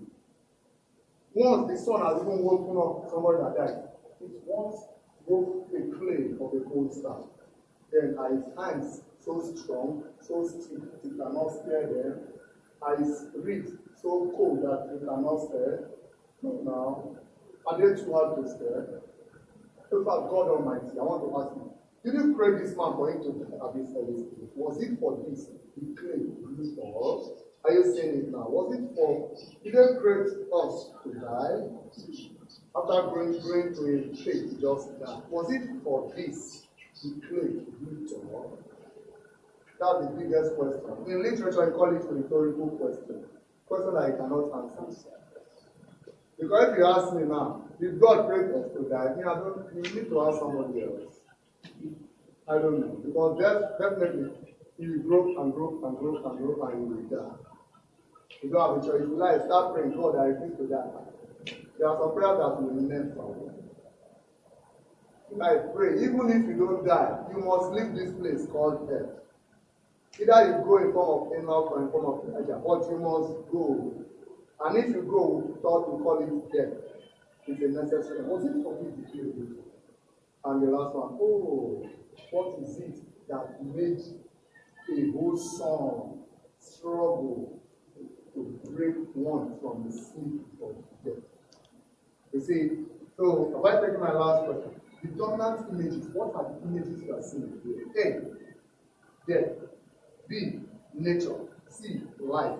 D, age. What's the answer? Image of what? If you close your eye to imagine what is happening, what do you see? Are you sure? Is it because I mentioned nature and flower? Definitely what we are seeing is death. We are seeing death. We are seeing tears. We are seeing people crying. I can see the man's children crying for their father to wake. I can see the wife in black to wake. I can see the man they covered him. You know, I once lost an uncle some years ago. The man was my friend. You know, we were so close. And this man, when he died, oh boy, I was with him before. I said, Papa, I want to go let me visit somewhere in Lagos. I left that morning. I came back in the evening around 5. When I came, I said, look, if I passed, because his house would share fence. If I pass through his house, this man likes food. He just sit me down, won't allow me to go and freshen up, so no need. I just let me go to my own place where that maybe relax, I will come and visit him. All of a sudden, one of my little cousin came in. She was crying. Well, I don't know what is happening. I said, what is it? So there's great papa's place. His face looks so massive. When I got to the place, the lantern that used to sleep since yesterday night. Remember, this is after 5 to 6 now. The lantern was still on. He was still lying down on the mat on that little bed. I look at the face, he just opened his mouth and the eyes were shut. So this one. Okay. And I called one pastor in that compound. Man of God, please come out. The man looked at Papa. Sir, Father, why do you leave us at this time? That's what he said. I said, was it for this the great future? Or that's the next step that would have come. I look at Father, I said, all right. Immediately, plans started. I said, no, this man is not. How would he just, no. Just yesterday I saw him. I would have seen him this morning, but I left very early. So how did it happen? We thought it was a joke. By that time, on a good day, Father would have come out to play with us and all that. But this is 5, 6, 7. What I saw again was that they are making plans for environment because the mortuary book cannot be in this night, is the next day. I said, what's going on? At the point, they did some kind of local environment. I said, this thing is, before you know, no more clothes on him. I said, no, this thing looks like real. But it was not really real in my own eyes. I was thinking about to do a poem from this one. At a point, the next day, I saw ambulance. What made me to believe that this man was dead was that he wrapped all his body with black nylon, no place for air to go. And I said, no, they cannot do a living man like this. And one man hold the foot, the other hold the leg. As we're going to put him inside the vehicle, the man that was holding the leg slipped and this man's head hit one stone, the man did not wake up to say he had died. That was when I believed it dead, you know. I said, so this is how the thing looks like. You know, but definitely everybody must experience something one day, you know, just start preparing so that maybe if you go to the other side, life will be fun. But death, if you look at the point, you'll be seeing death here. Just have to understand it. You get that? Now, we keep moving. Let's look at this. So the dominant image is that of, is that clear? Next time if you are studying a work of art, don't be in a hurry, calm down, look at it properly. But for you to really enjoy what you are studying, for you to understand the poem, you must be following the poet. If you follow Wilfred Owen, almost majority of his poem he writes about death, especially what he experienced in the battlefield. I told you a soldier, an Irish soldier, Republic of Ireland, that's where he came from. He drives, when he was there, he was driving ambulance for the army. So he know that he always see first-hand death. He has been seeing them. So when he became a poet, almost all of those things were what he was using to tell his own story. You understand me? So that is just the creativity there. I want us to discuss imagery. Imagery. Because you cannot excel in literary analysis. You cannot excel if you want to study works of art without you having a clear knowledge of imagery. Imagery, as I said before, look at them there. If you close your eyes, there must be an image. Either darkness or something else, but there must be something you see. Most times, before somebody will write a story, in your mind's eye, you know where the story is going. If you imagine, you see picture. Some of us, before we become big in life, you imagine how the top will look like. You see many things. And what makes people to die is that they've imagined death, that this thing I must die, and death will keep coming. Imagery. Now, the reason why these people ask this question, why? That was 2003 question. 2003 number 30. The dominant images are associated with death. They know that you must have read it well, and you must have gotten the picture that this thing is all about death. If you could answer the first one that the poem is an elegy, then you should know that it's talking about death. An elegy is a mournful poem. So for you to pick elegy, then the answer should be death. If you pick elegy and you fail that other question, you get it from there and you done yourself out. In fact, you did not try. So now, what is imagery? Pick up a pen and write. Imagery can be defined as we are talking general literary, we are talking literary terms. Literary terms is the words we use while discussing literature. Now, imagery can be defined as the imaginative picture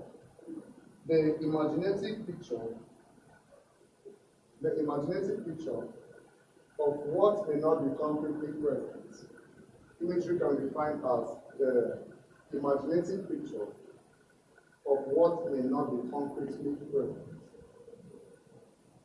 Keep explaining. Imagery can be defined as the imaginative picture of what may not be concretely present.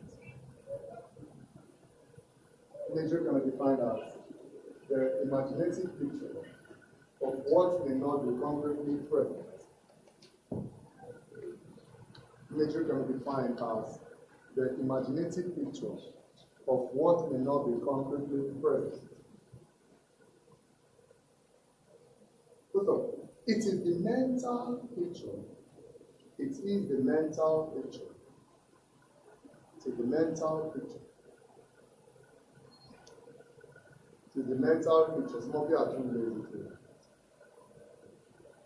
Too lazy to write this now.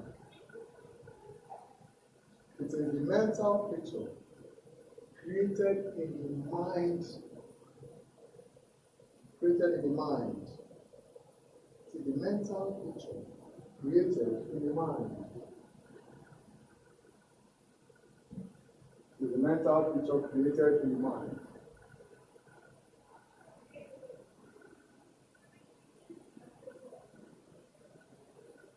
Are you following? Okay. Imageries are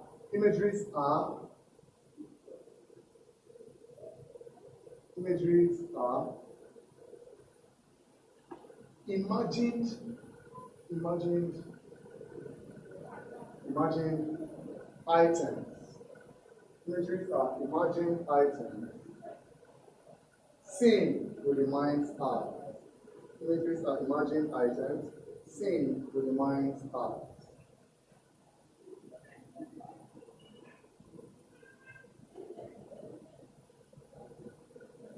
Imageries are imagined items seen with the mind's eye. So there is need to have a clear knowledge of imagery. There is need to have a clear knowledge of imagery. There is need to have a clear knowledge of imagery. There is need to have a clear knowledge of imagery in order to appreciate any work of art. In order to appreciate any work of art, there is need to have a clear knowledge of imagery in order to appreciate any work of art.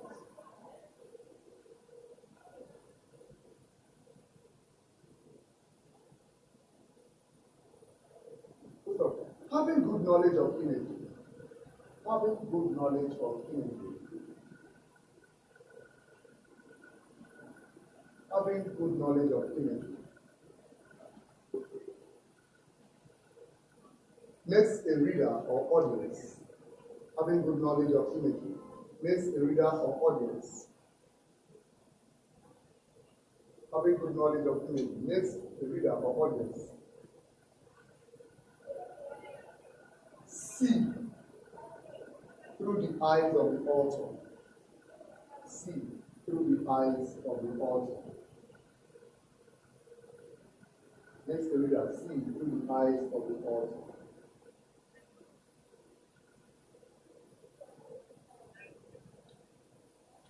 Makes the reader see through the eyes of the author.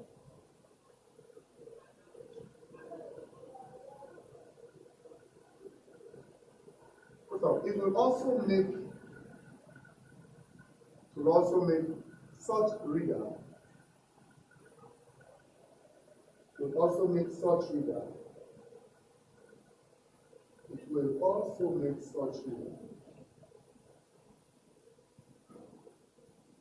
extract the work from the pages of the book. Extract the work from the pages of the book.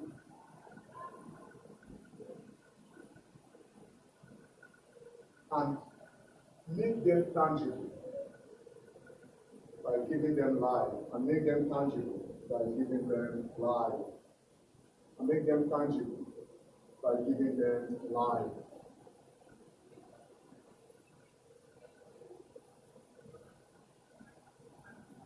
So, imagery makes one bring into existence. Imagery makes one bring into existence. Imagery makes one bring into existence what does not actually exist. What does not actually exist. Imagery makes one bring into existence what does not actually exist.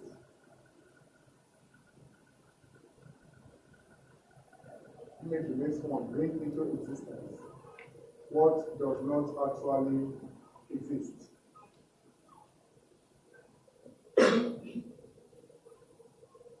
Imagery makes one bring into existence what does not actually exist. Full stop. For an author,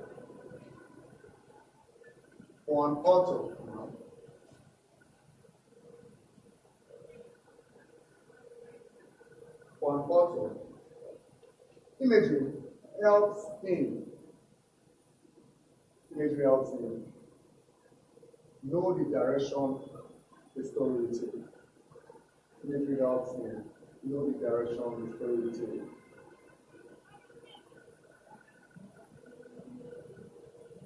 Imagery helps in know the direction the story will take. Okay. Now, before we discuss types of imagery, I still want to repeat you that anytime you are reading a work of art or watching a movie, okay, movie is even better because image, you are saying they try to reduce it for you. Reduce the pain you're going through. If you are reading a book, you are not seeing any picture. But you want to just imagine. When I was reading the Lion and the Jewel, I had to create an image of CD and Lakunle. That made it easy for us to act it on stage. Because we have to imagine the way they look like. You know, imagine that when I did that play on stage, you see my CD, my girl that played the role of CD from Solomon. Very good, talented, creative. You know, we have to dress her like CD. She looks like that village girl. You know, you see the man that did Baroque, see the one that did Lakunle. You just like to meet them. You think, that is imagery. Imagery makes you extract the work from the pages of the book. You intend to give them life, to make them assume reality, to make them become tangible. Now people can touch them without play. So let's look at this. Types of imagery. Types of imagery. Right. Types of imagery.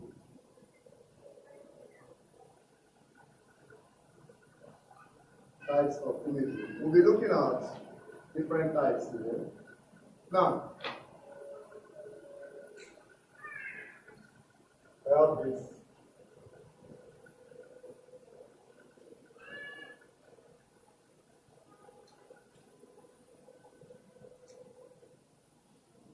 You have to answer that. So.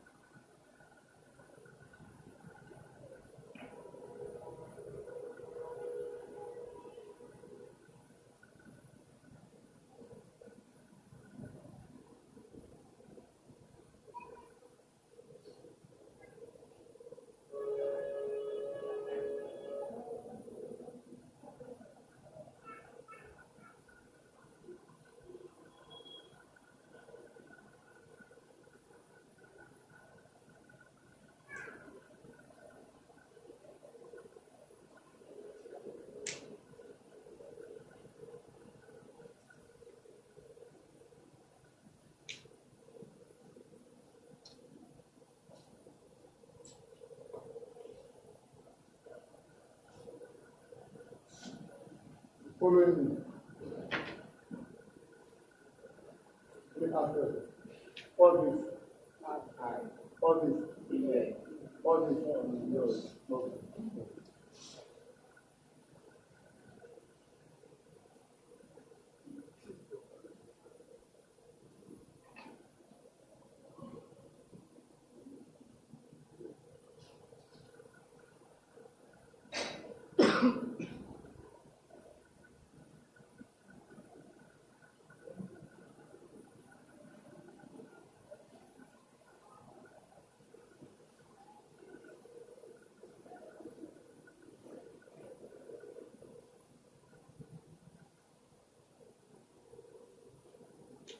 All this.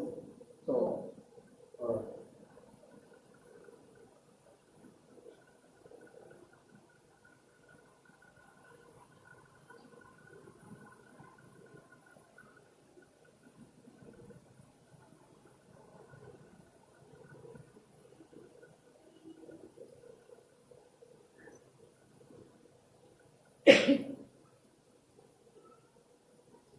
Now I believe you know this thing. All right. Oh, you know.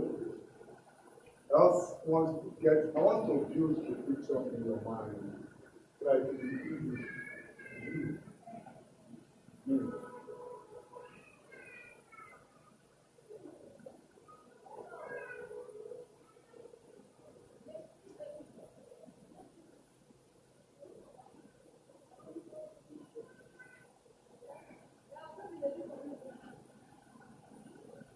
What's this one? Good.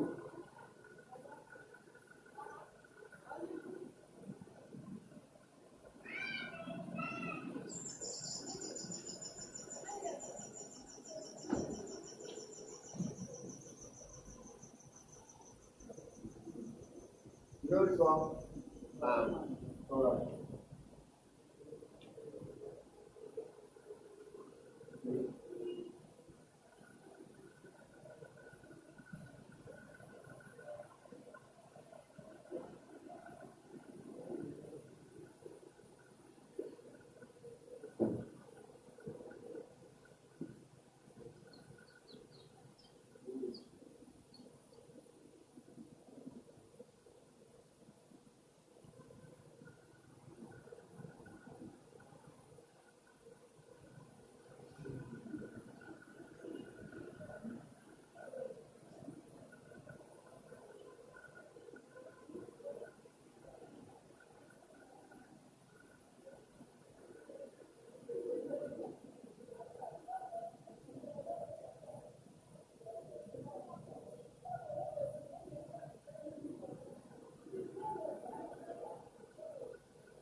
Okay. I'm going to answer this question. I'm going to answer it. Let's play this game together. We have 7 types of image. 7 types. What's the first one? Concentric imagery. Second one, visual imagery. Third one, general imagery. Fourth one, olfactory imagery. Fifth one, auditory imagery. Sixth one, kinesthetic imagery. Seventh one, tactile imagery. Now, very simple. If you come across these questions in your exam, after this, I will give you one past question. One jump question some years ago. Very interesting.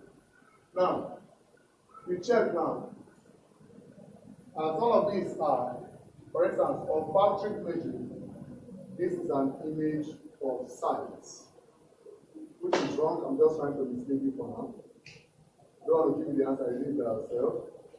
So, when we say concentric imagery, it's an image of what? And which picture will explain it better? Are you following me now? When we say visual imagery, image of what? And which picture? So let's play the first one. Let's start. Let's say concentric image. Which picture can explain this? Okay, it's an image of what? We don't have image of tongue. Image of what? Okay, that's very correct. So, as you are writing now, in your book, types of image, number 1, concentric imagery, then you put colon. This is an image of this.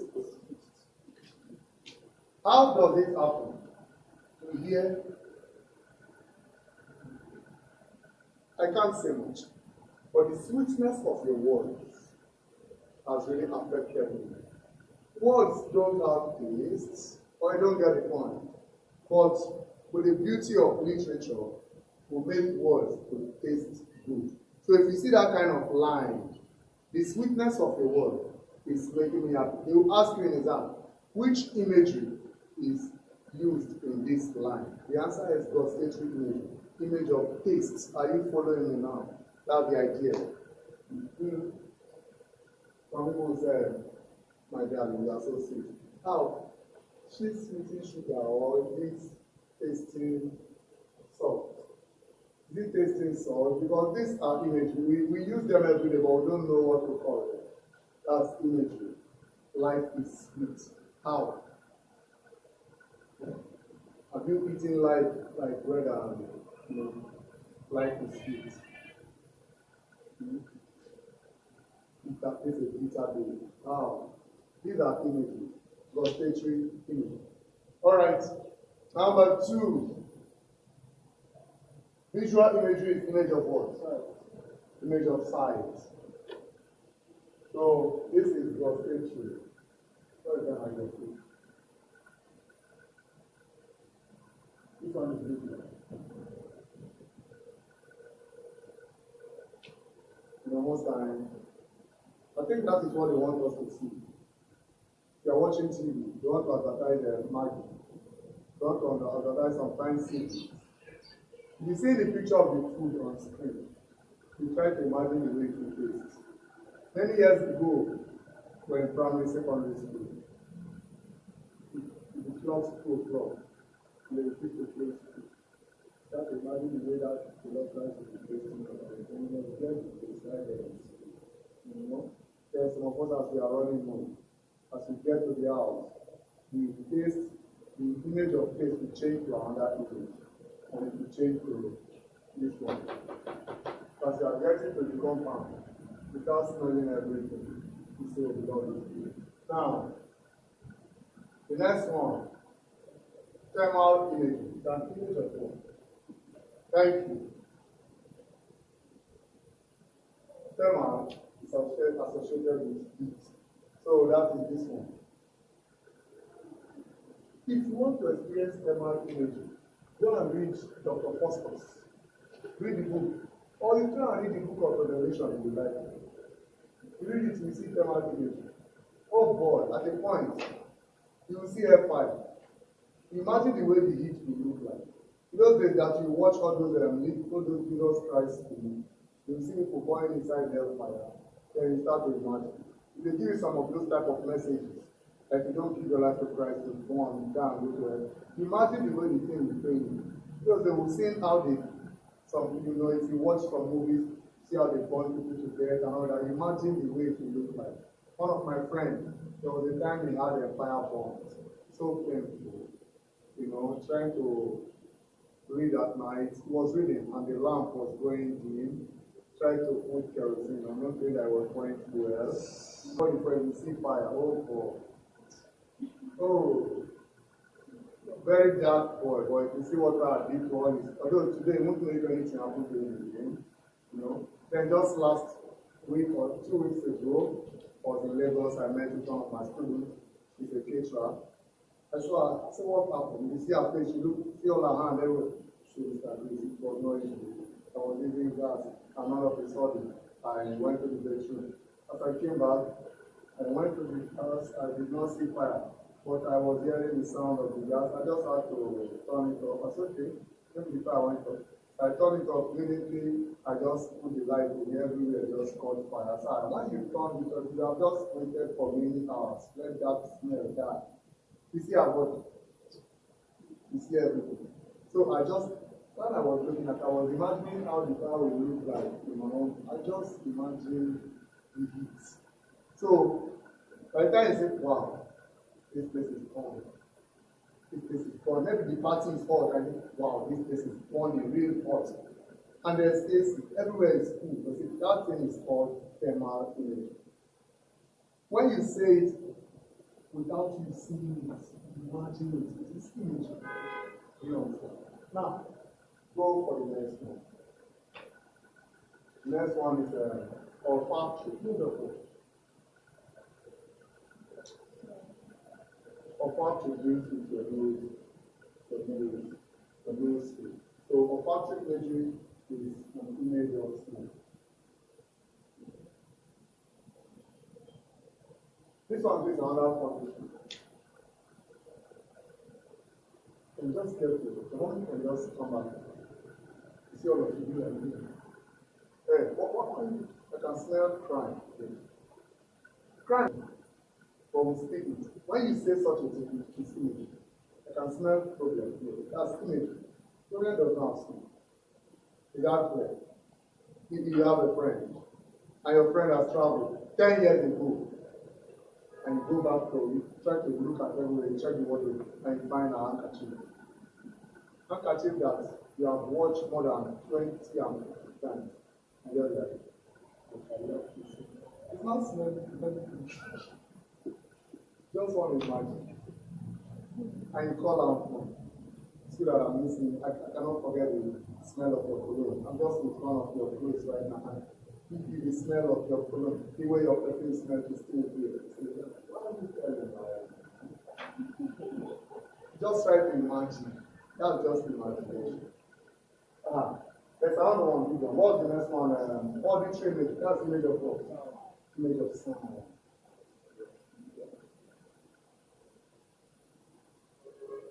Image of sound.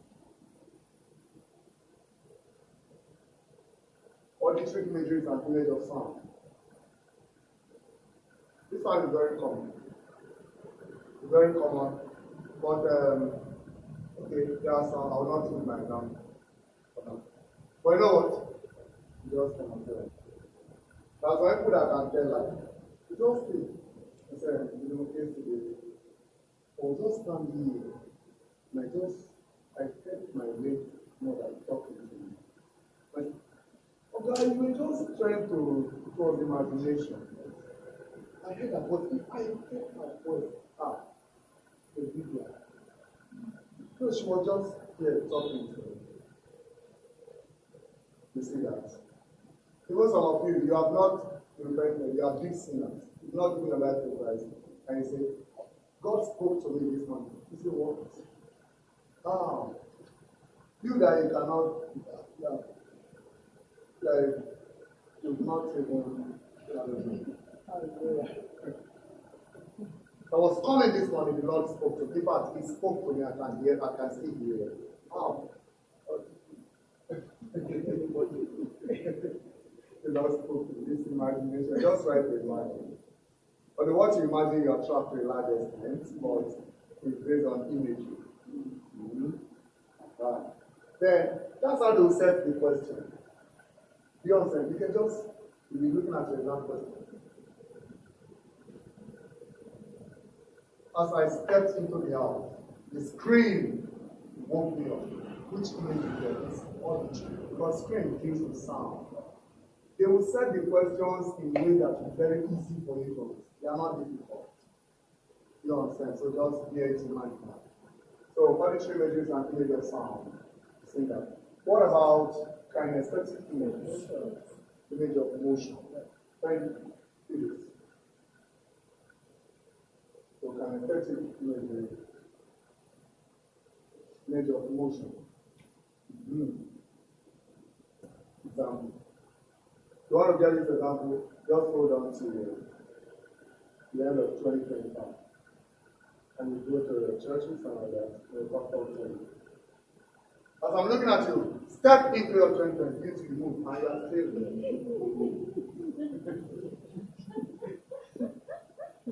Don't think from imagination.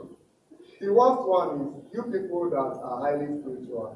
The pastor will tell you, you don't stay in one position to attract God's blessing.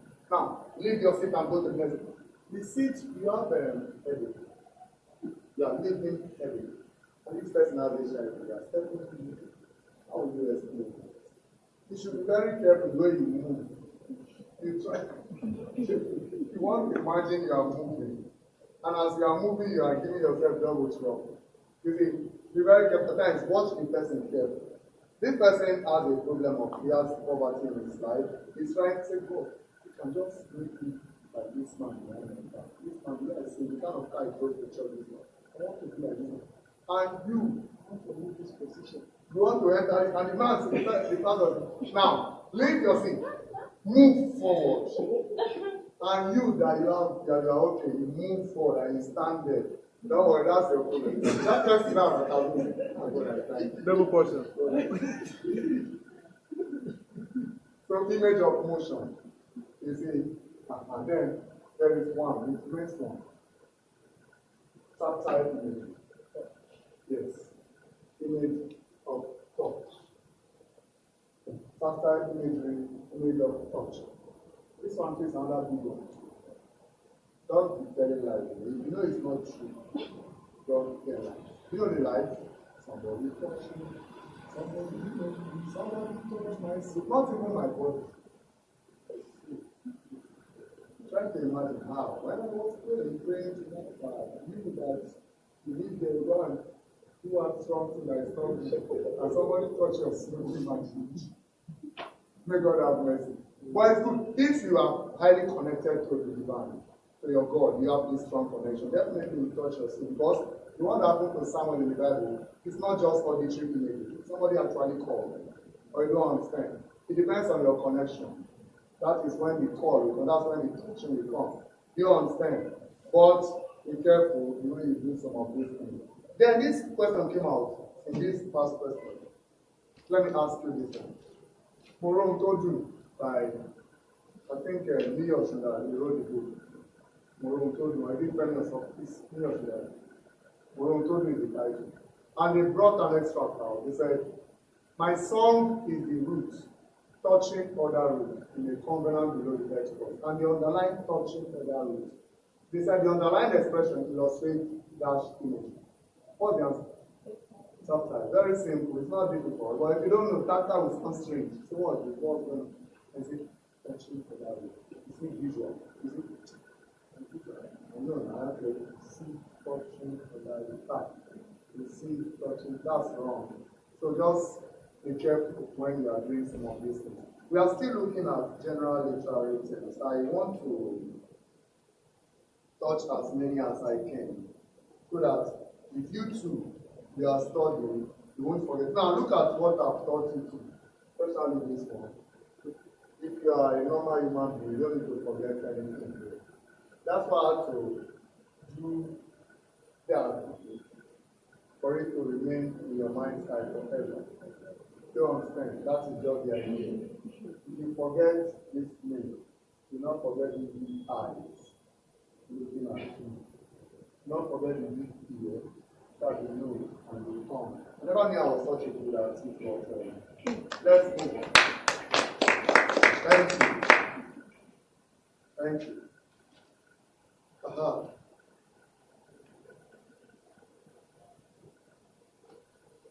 Let's look at this question. Heroes, clowns, actors, characters. Which one is new to you? Heroes, clowns, actors, characters. Clown. A clown is a type of character whose aim is to amuse the audience. That way. A clown is a type of character whose aim is to amuse the audience. Another name for clown is a jester. You understand? We have plenty of actors in Nigeria. Shout out to Nigerian Hollywood actors. These guys are wonderful. We have plenty of them that are clowns. You understand? Some are dead, some are still alive. I think in Kemowo, Mr. Oga is also still alive. He's a good clown. This guy is gone. There's one of my Yoruba parents at this one here.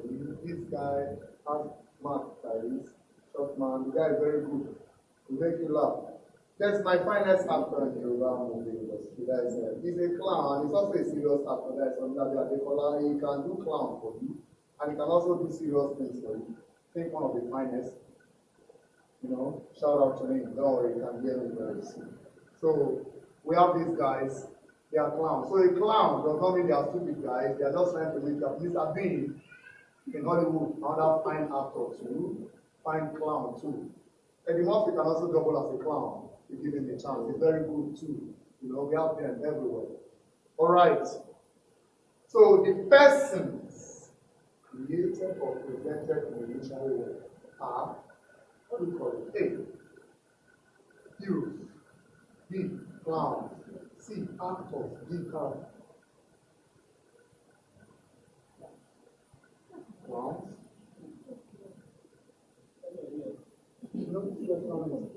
The problem we have here is that all of them look like the answer. But only one is the answer. I will explain.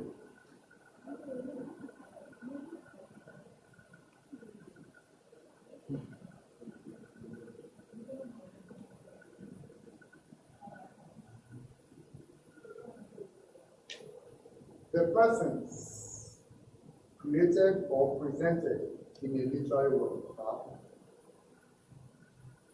the person created. You see that word creates. Creates. That means somebody or something made them and put them there. Very correct. Characters. They do not create actors. Actors are human beings that you can see. You can touch them. But characters, you can never touch them. You cannot touch them. In this land and God, I said it yesterday, we have the characters here, CD, Lakuni, Paroka, you can never touch them. You can never come out of this book till the world will come to an end. They remain here, this is their world. They remain here for life. Or you don't understand. They are the people created by the author. The author is a God. The author is like God on his own. Our own God Almighty, he has created the world and created humans to live inside. Then, since he has given you power to be a creator like himself, that's why authors had to create their own world. And they created their own people and put them in their world. Look at it. Nitake in this book cannot survive in this our own world. It cannot. The same way you two cannot survive in this book. You cannot survive in Jupiter. That is another world. This is your own world. So they have their own world. You understand? The author created them. The author decides when they will die. The author decides that they will make money. The author decides that they will succeed. Are you following? So, the persons created or presented in the literary world are the characters. He said I should ask you to do this. He said, pick the odd item. Pick the odd item. He said you should pick the odd item. Fiction, monologue, aside, soliloquy. Fiction, monologue, aside, and soliloquy. Fiction, monologue, aside, soliloquy. Fiction, monologue, aside, soliloquy.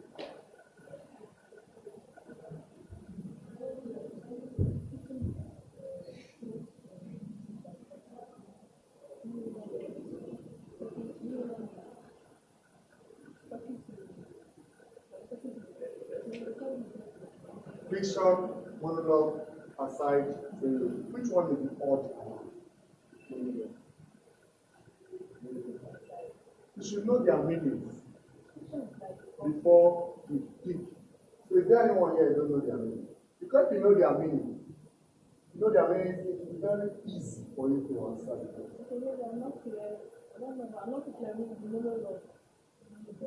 The monologue is Okay. Fiction. Fiction is a narrative term used to describe prose works that are based on imagination. They are not based on fact. It's a narrative term used to describe prose works that are not based on fact. Aside is a dramatic term used monologue is a dramatic term used when a character on stage addresses the audience. How? Look at it. You give your son 50,000 naira to go back to school. And the boy collects the money, school in the face. What happened? You have enough. And the boy leaves and says, look at me. Is it a crime for you to give your son what you have? That kind of acting. You are speaking directly to the audience. That type of acting is called monologue. Are you following me? Now, aside is also a dramatic term that is used when a character on stage, a character or more character on stage, moves to one part of the state to discuss what other characters on stage will not understand or hear. How? The father said, my son, take this money, you get to speak with management and then I'll fix it. And just like, the father, what did you say? The other characters can never hear what that person is doing aside. You know what I'm saying? The king will say, we are going to destroy that preacher. We don't want him in this country. King will say, what are you people saying? I don't know if you understand. That is aside. Aside does not mean that you will walk to one corner of the stage first, but as you are doing your head like this, you have moved to one part of the stage already. Are you following me? So that is that. Then soliloquy is also a dramatic term. It's a dramatic technique, it's a dramatic term that comes to play when a character on stage reveals his thoughts aloud, speaks his mind aloud. Most times say you talk to yourself. You know what I'm saying?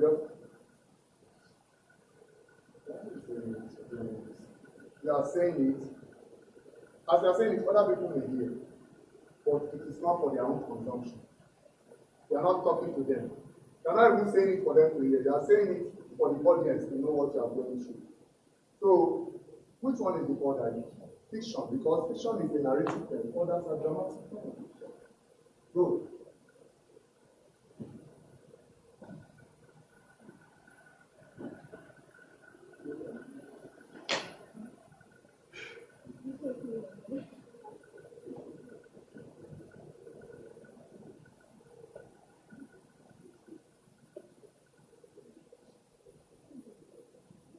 Okay, look at this. Verse, Caesura, stanza, meter.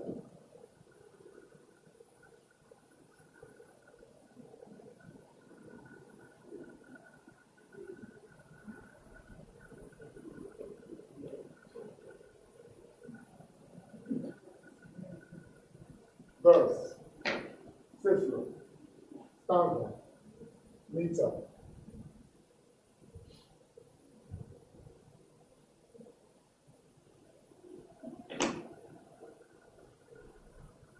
Verse, Caesura, stanza, meter.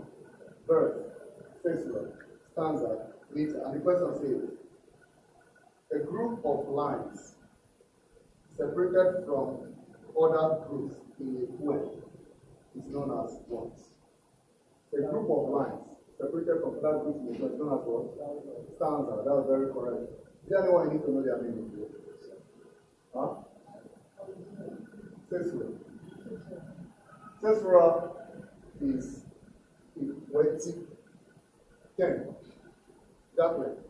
And it is a poetic device used when there is a deliberate pause while reciting a poem.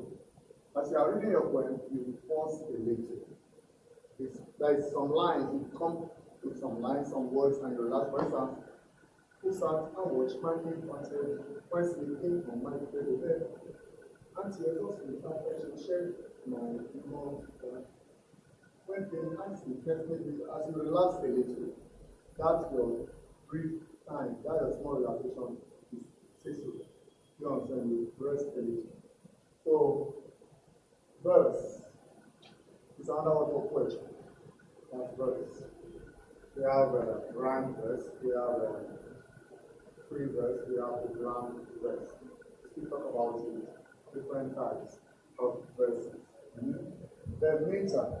Meter is also used in poetry to determine the number of feet we have in poetry. Talk about 1 foot is monometer, 2 feet diameter, 3 feet triameter, 4 feet tetrameter, 5 feet is pentameter, 6 feet is hexameter, 7 feet is heptameter, 8 feet octameter, 9 feet nolameter, and 10 feet decameter. 10 feet decameter.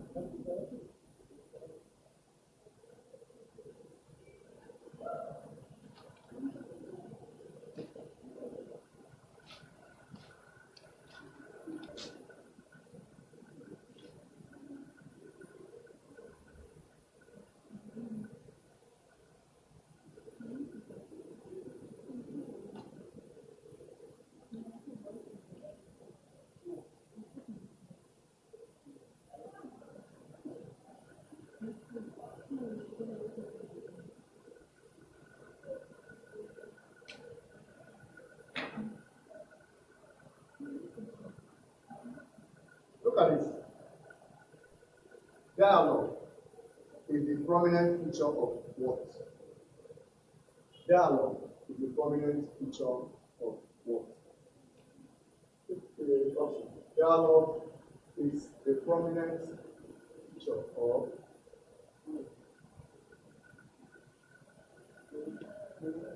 dialogue is the prominent feature of drama. It's only in drama that we see dialogue. Dialogue is the prominent feature of drama. Dialogue is a dramatic term, not a poetic term. Neither is it a narrative term. So it's the prominent feature of drama.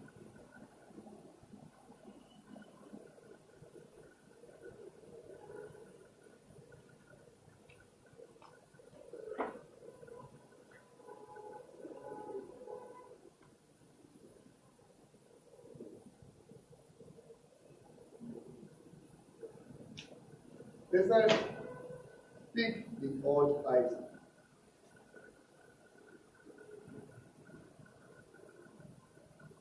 Pick the odd item.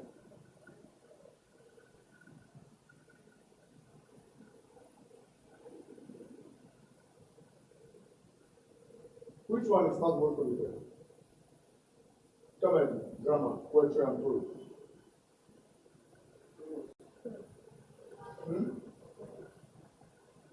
Which one?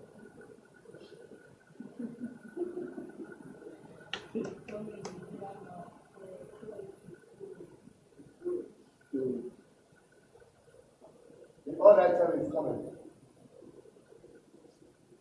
The three of them make up the genres of literature: drama, prose, and poetry.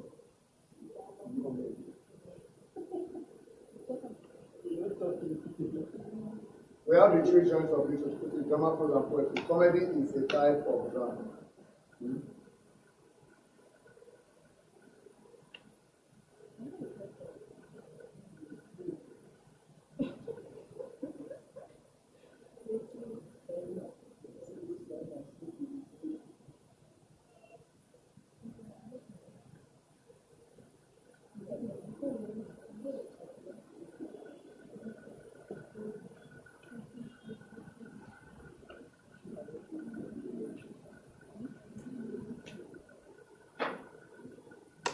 Look at that. Memoir, fable, biography, and farce. Literary work in which animals are used as characters is called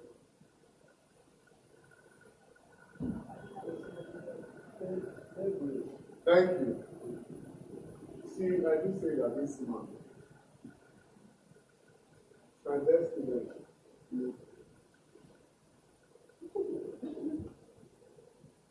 since we started, that man has not missed one question. And this one has not answered it. So, the memoir is a smaller form of autobiography. A memoir is a smaller form of autobiography. An autobiography is a true life account of a person written by himself. You understand? A fable is a form of fictional prose work in which animals are used as characters. You understand? Most times they represent human. Biography, a true life account of a person written by another person. That's biography. And farce. Farce is a very funny play. Farce is a very funny play in which the characters have to disguise their faces, make their face appear in funny ways to amuse the audience. That is farce.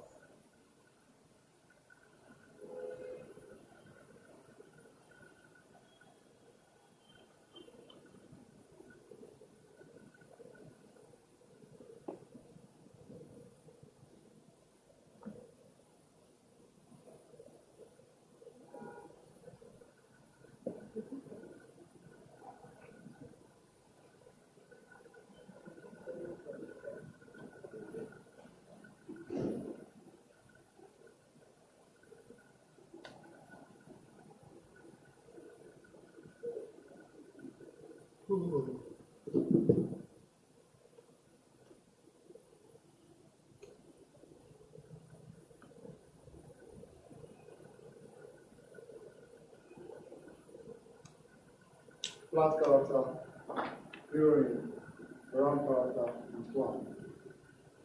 The question is, a character who creates humor in a play is called a character that creates humor in a play. What do you call them?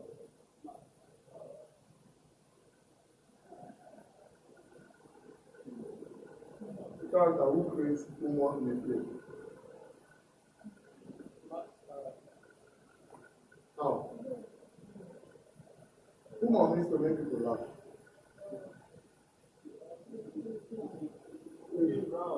So the problem in English. No, I'm not looking like I don't think it's very So I'm that's not arguing. you have just used euphemism. A man's way of presenting an unpleasant statement. If you don't want to say you don't know the meaning of No, no, I know, for clarity's sake. that's euphemism. They take it like that. A flat character is a character that does not change. He remains the same throughout the story. He neither grows nor dies. He remains the same throughout the story.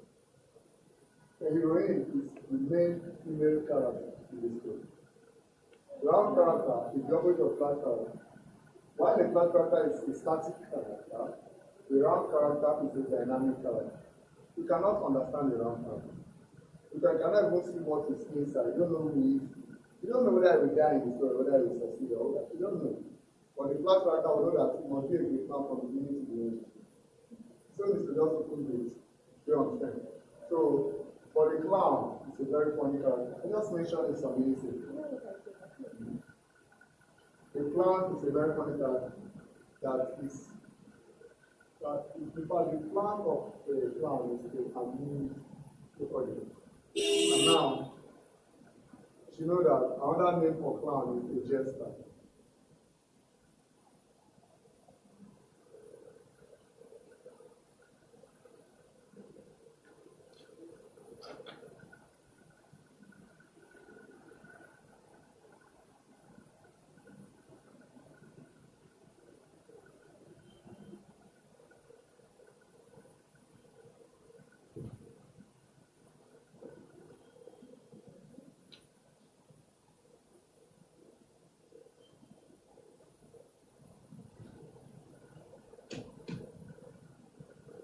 Okay.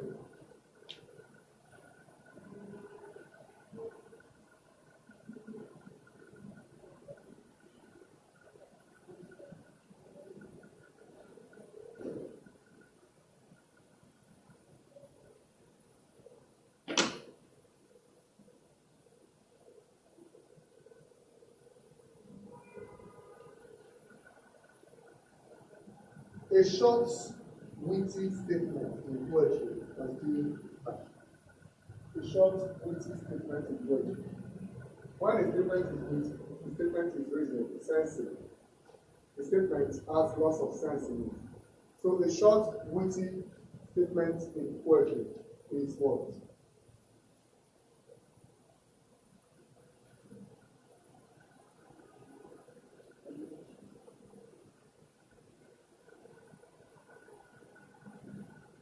A short, witty statement in poetry is what?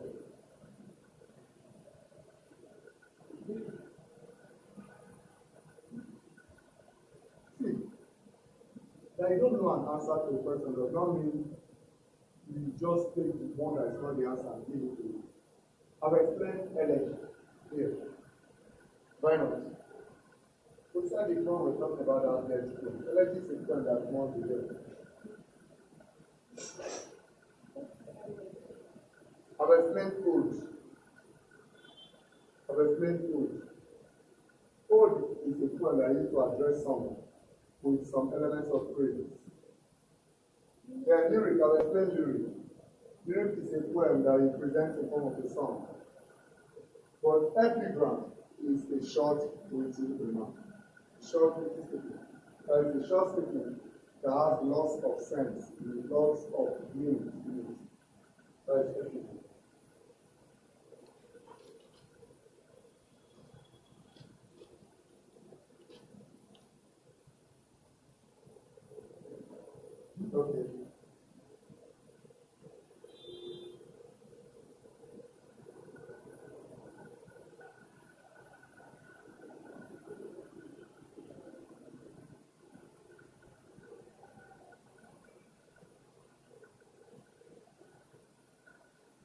Now, when we say work is didactic, what do we mean? When we say literary work is didactic, what do we mean? Because they are asking the question now. They said, a literary work is didactic if it dash. A. Entertain. B. Comfort. C.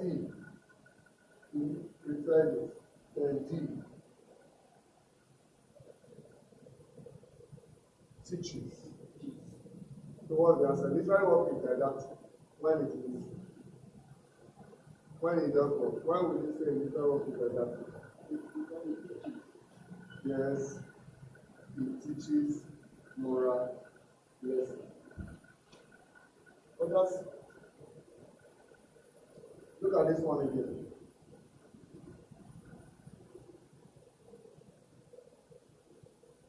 I think I'll be giving the three of you. You will win my money. You are going to win my money. Yes, if you can get this answer right. If one person gets it wrong, to affect the others.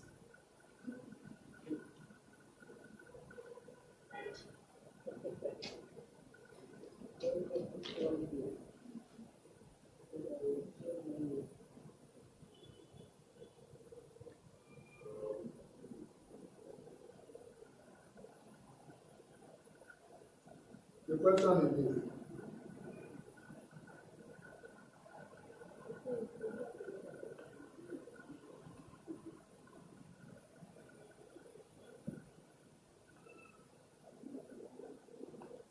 Pick the odd item.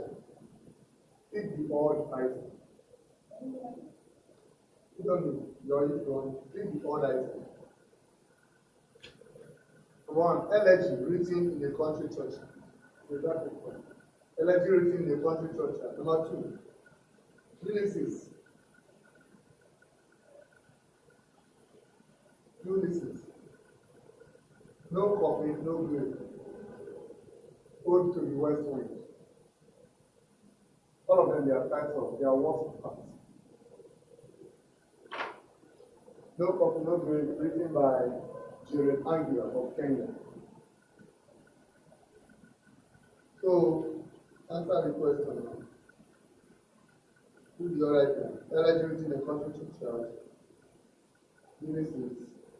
No coffin, no grave. Ode to the west wind. Which one is the odd item?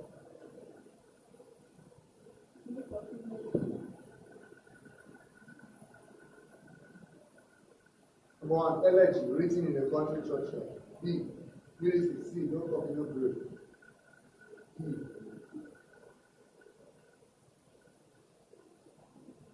Ode to the west wind. So which one is odd?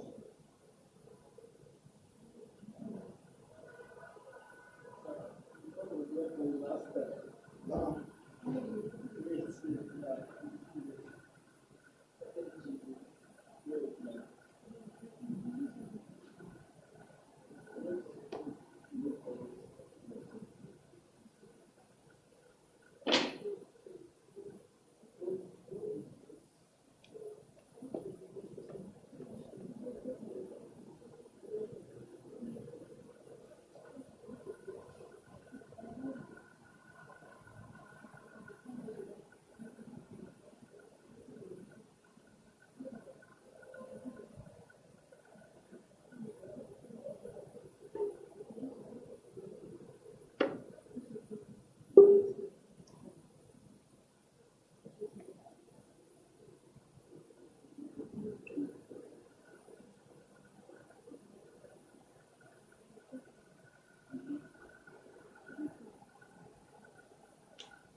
Pick the other item.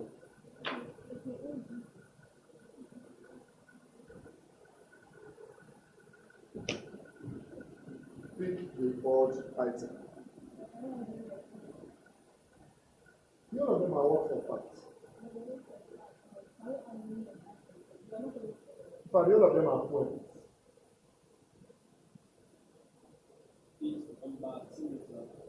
Now, the only thing I'm making out is text. I'm just trying. The only thing I'm making out to get it, you've not read this one. Some of you have not seen them before. Energy reaching the country churchyard.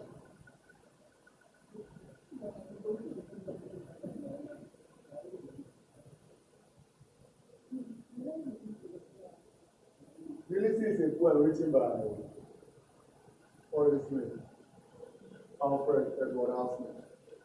I said Alfred Edward Houseman, no. Or this man.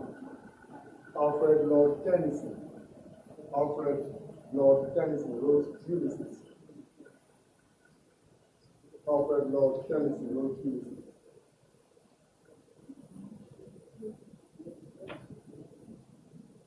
So, you know the answer. The answer is no coffee, no gravy. That's why I said you cannot know why. Because you've not read them, you don't know why. What they mean is that 1, 2, 3 are non-African poems. For this one is an African poem. Do you understand? These are written by an English poet. These are written by an English poet. This one too. So this one written by a Kenyan poet. From Kenya to Anglia.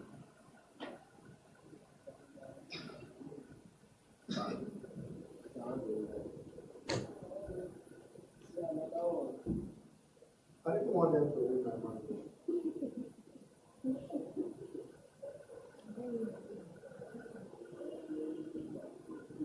I will give you this money now. If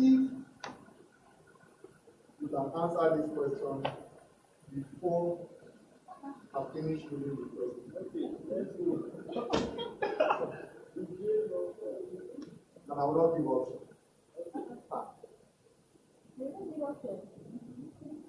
Okay.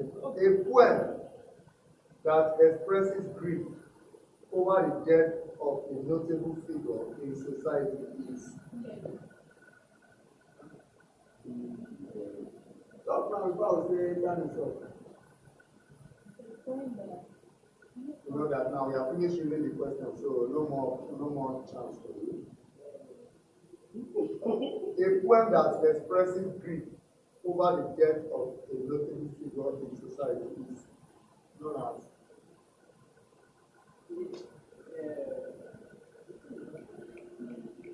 We have ode, ballad, limerick, elegy. And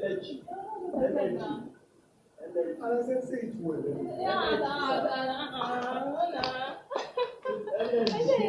No problem. Say it now. No problem. You were not audible enough. Now, the money is gone. Okay, if you can get this one, the money is given.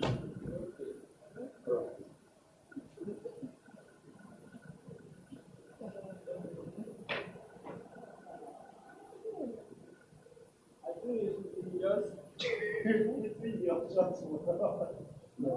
What? The options. Calling the options for us. Let me pick.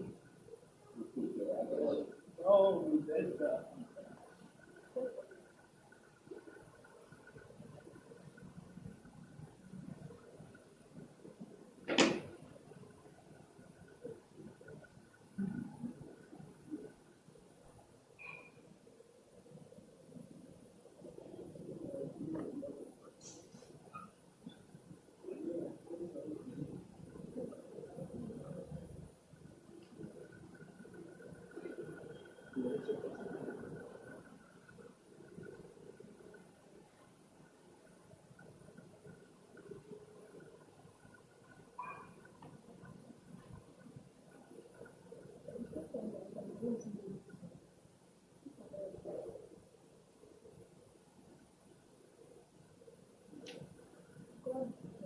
They said I should tell you to pick the other item.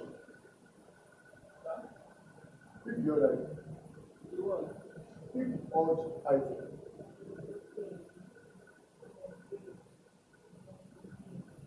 know, if you can get it right, I'll just drop 2,000. You said? One person, if one person can get it right, I'll just drop the money of the show. But if the person that will say it, get it right, nothing will.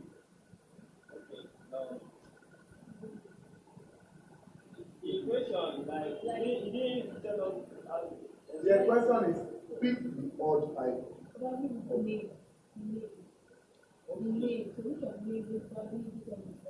Which of the names is not supposed to be there? That's why it's just have to try a lot and It's Thomas. he's the first one to say it. Or should I just put in No, it's Thomas. It's Thomas. Yeah. Yes. Give me a last chance. Thomas. It's your final answer. Yes. I give you 2 more chances. No. 2 more chances. Are you helping out? No. Probably.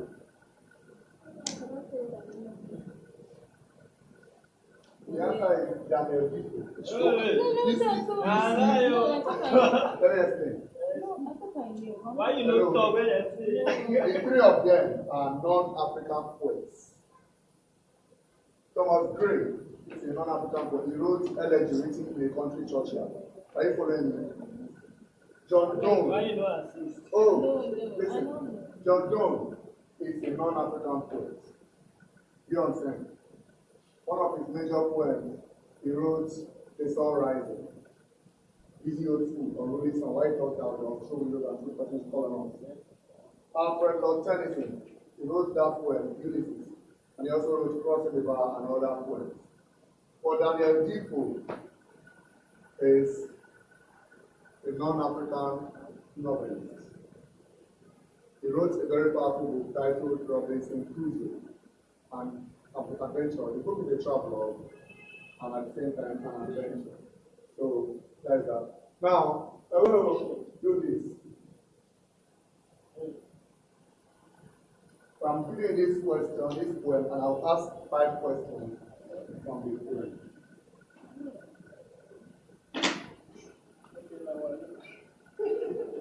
This time around, please.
Let's look at it.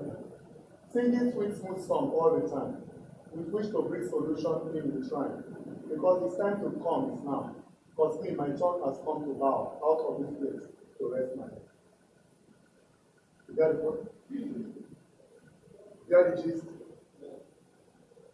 Singing sweet, smooth song all the time, which to bring solution in with rhyme. Because this time to come is now. Because me, my turn has come to bow out of this place to rest my head. Question 1. What is this poem all about?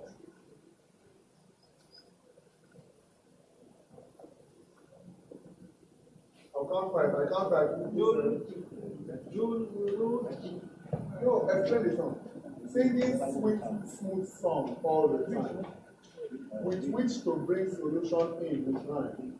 Because it's time to come is now. Because me, my turn has come to bow out of this place to rest my head. What's the meaning of the poem? The meaning of the poem is about no. Okay, you failed the first one. I'm asking 5 questions. You can get 3. Collect.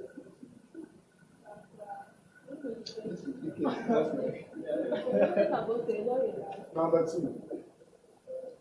The rhyme scheme is what? The rhyme scheme is A-A-A-E-B-A. No. You got it wrong again. No. Not the second chance. So you got this one. A-A-B-B-C. The right thing is A, B, A, B. I think you say, What the meaning of the poem is this: singing sweet song all the time. I keep enjoying myself with sweet song all the time. I'm singing the song to bring in solution with the rhyme. And why am I bringing it? Because it is time for him to come now. Because as for me, it's time for me to rest my head. Let me just give you relax. Look at a simple quote. Says, now, number 3. You still have 3 chances. Show me the lines where we can find alliteration. Yes. Which lines can we see alliteration?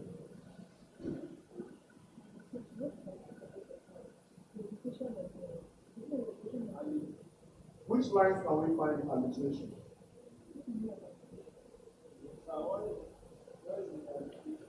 Yeah, no.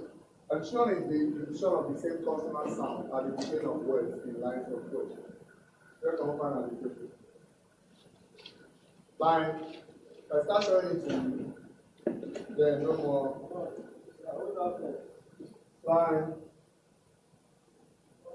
Line 1. Line 1. Line 1 now.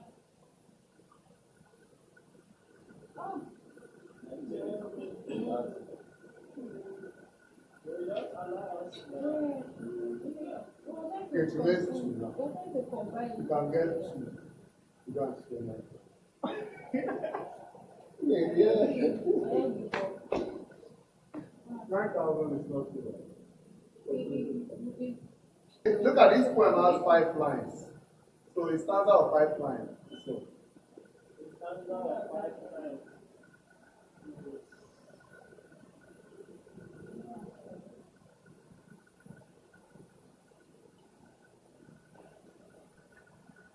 A-A-B-B-A. No, something that's a mono. the answer is It's stands out 5 lines. It's a point. no, not that one. That's a quadrant. I think it's another one. We'll say some other time. Thank you. I think it's I said, it just jump out with it. I pray you go to sleep. Right.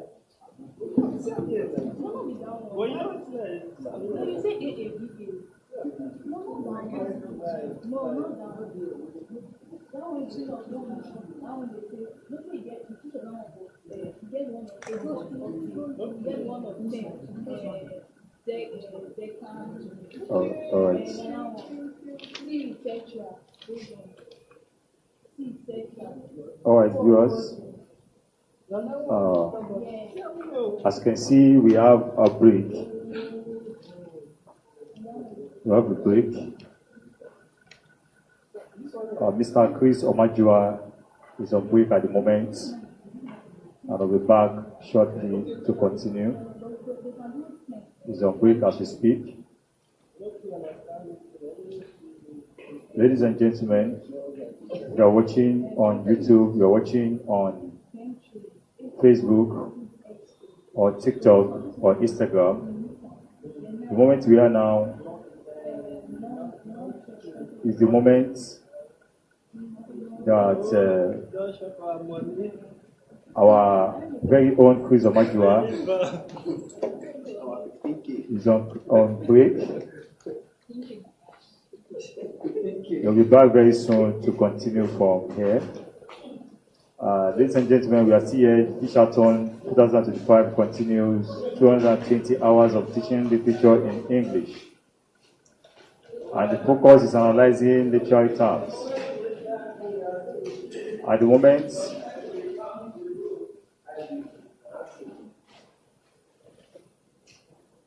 he has used 48 hours plus at the moment. He has used 48 hours plus, and we'll be back very soon, as we are on break at the moment. We just finished another 4 hours, and the recording timer is scheduled to be every 4 hours.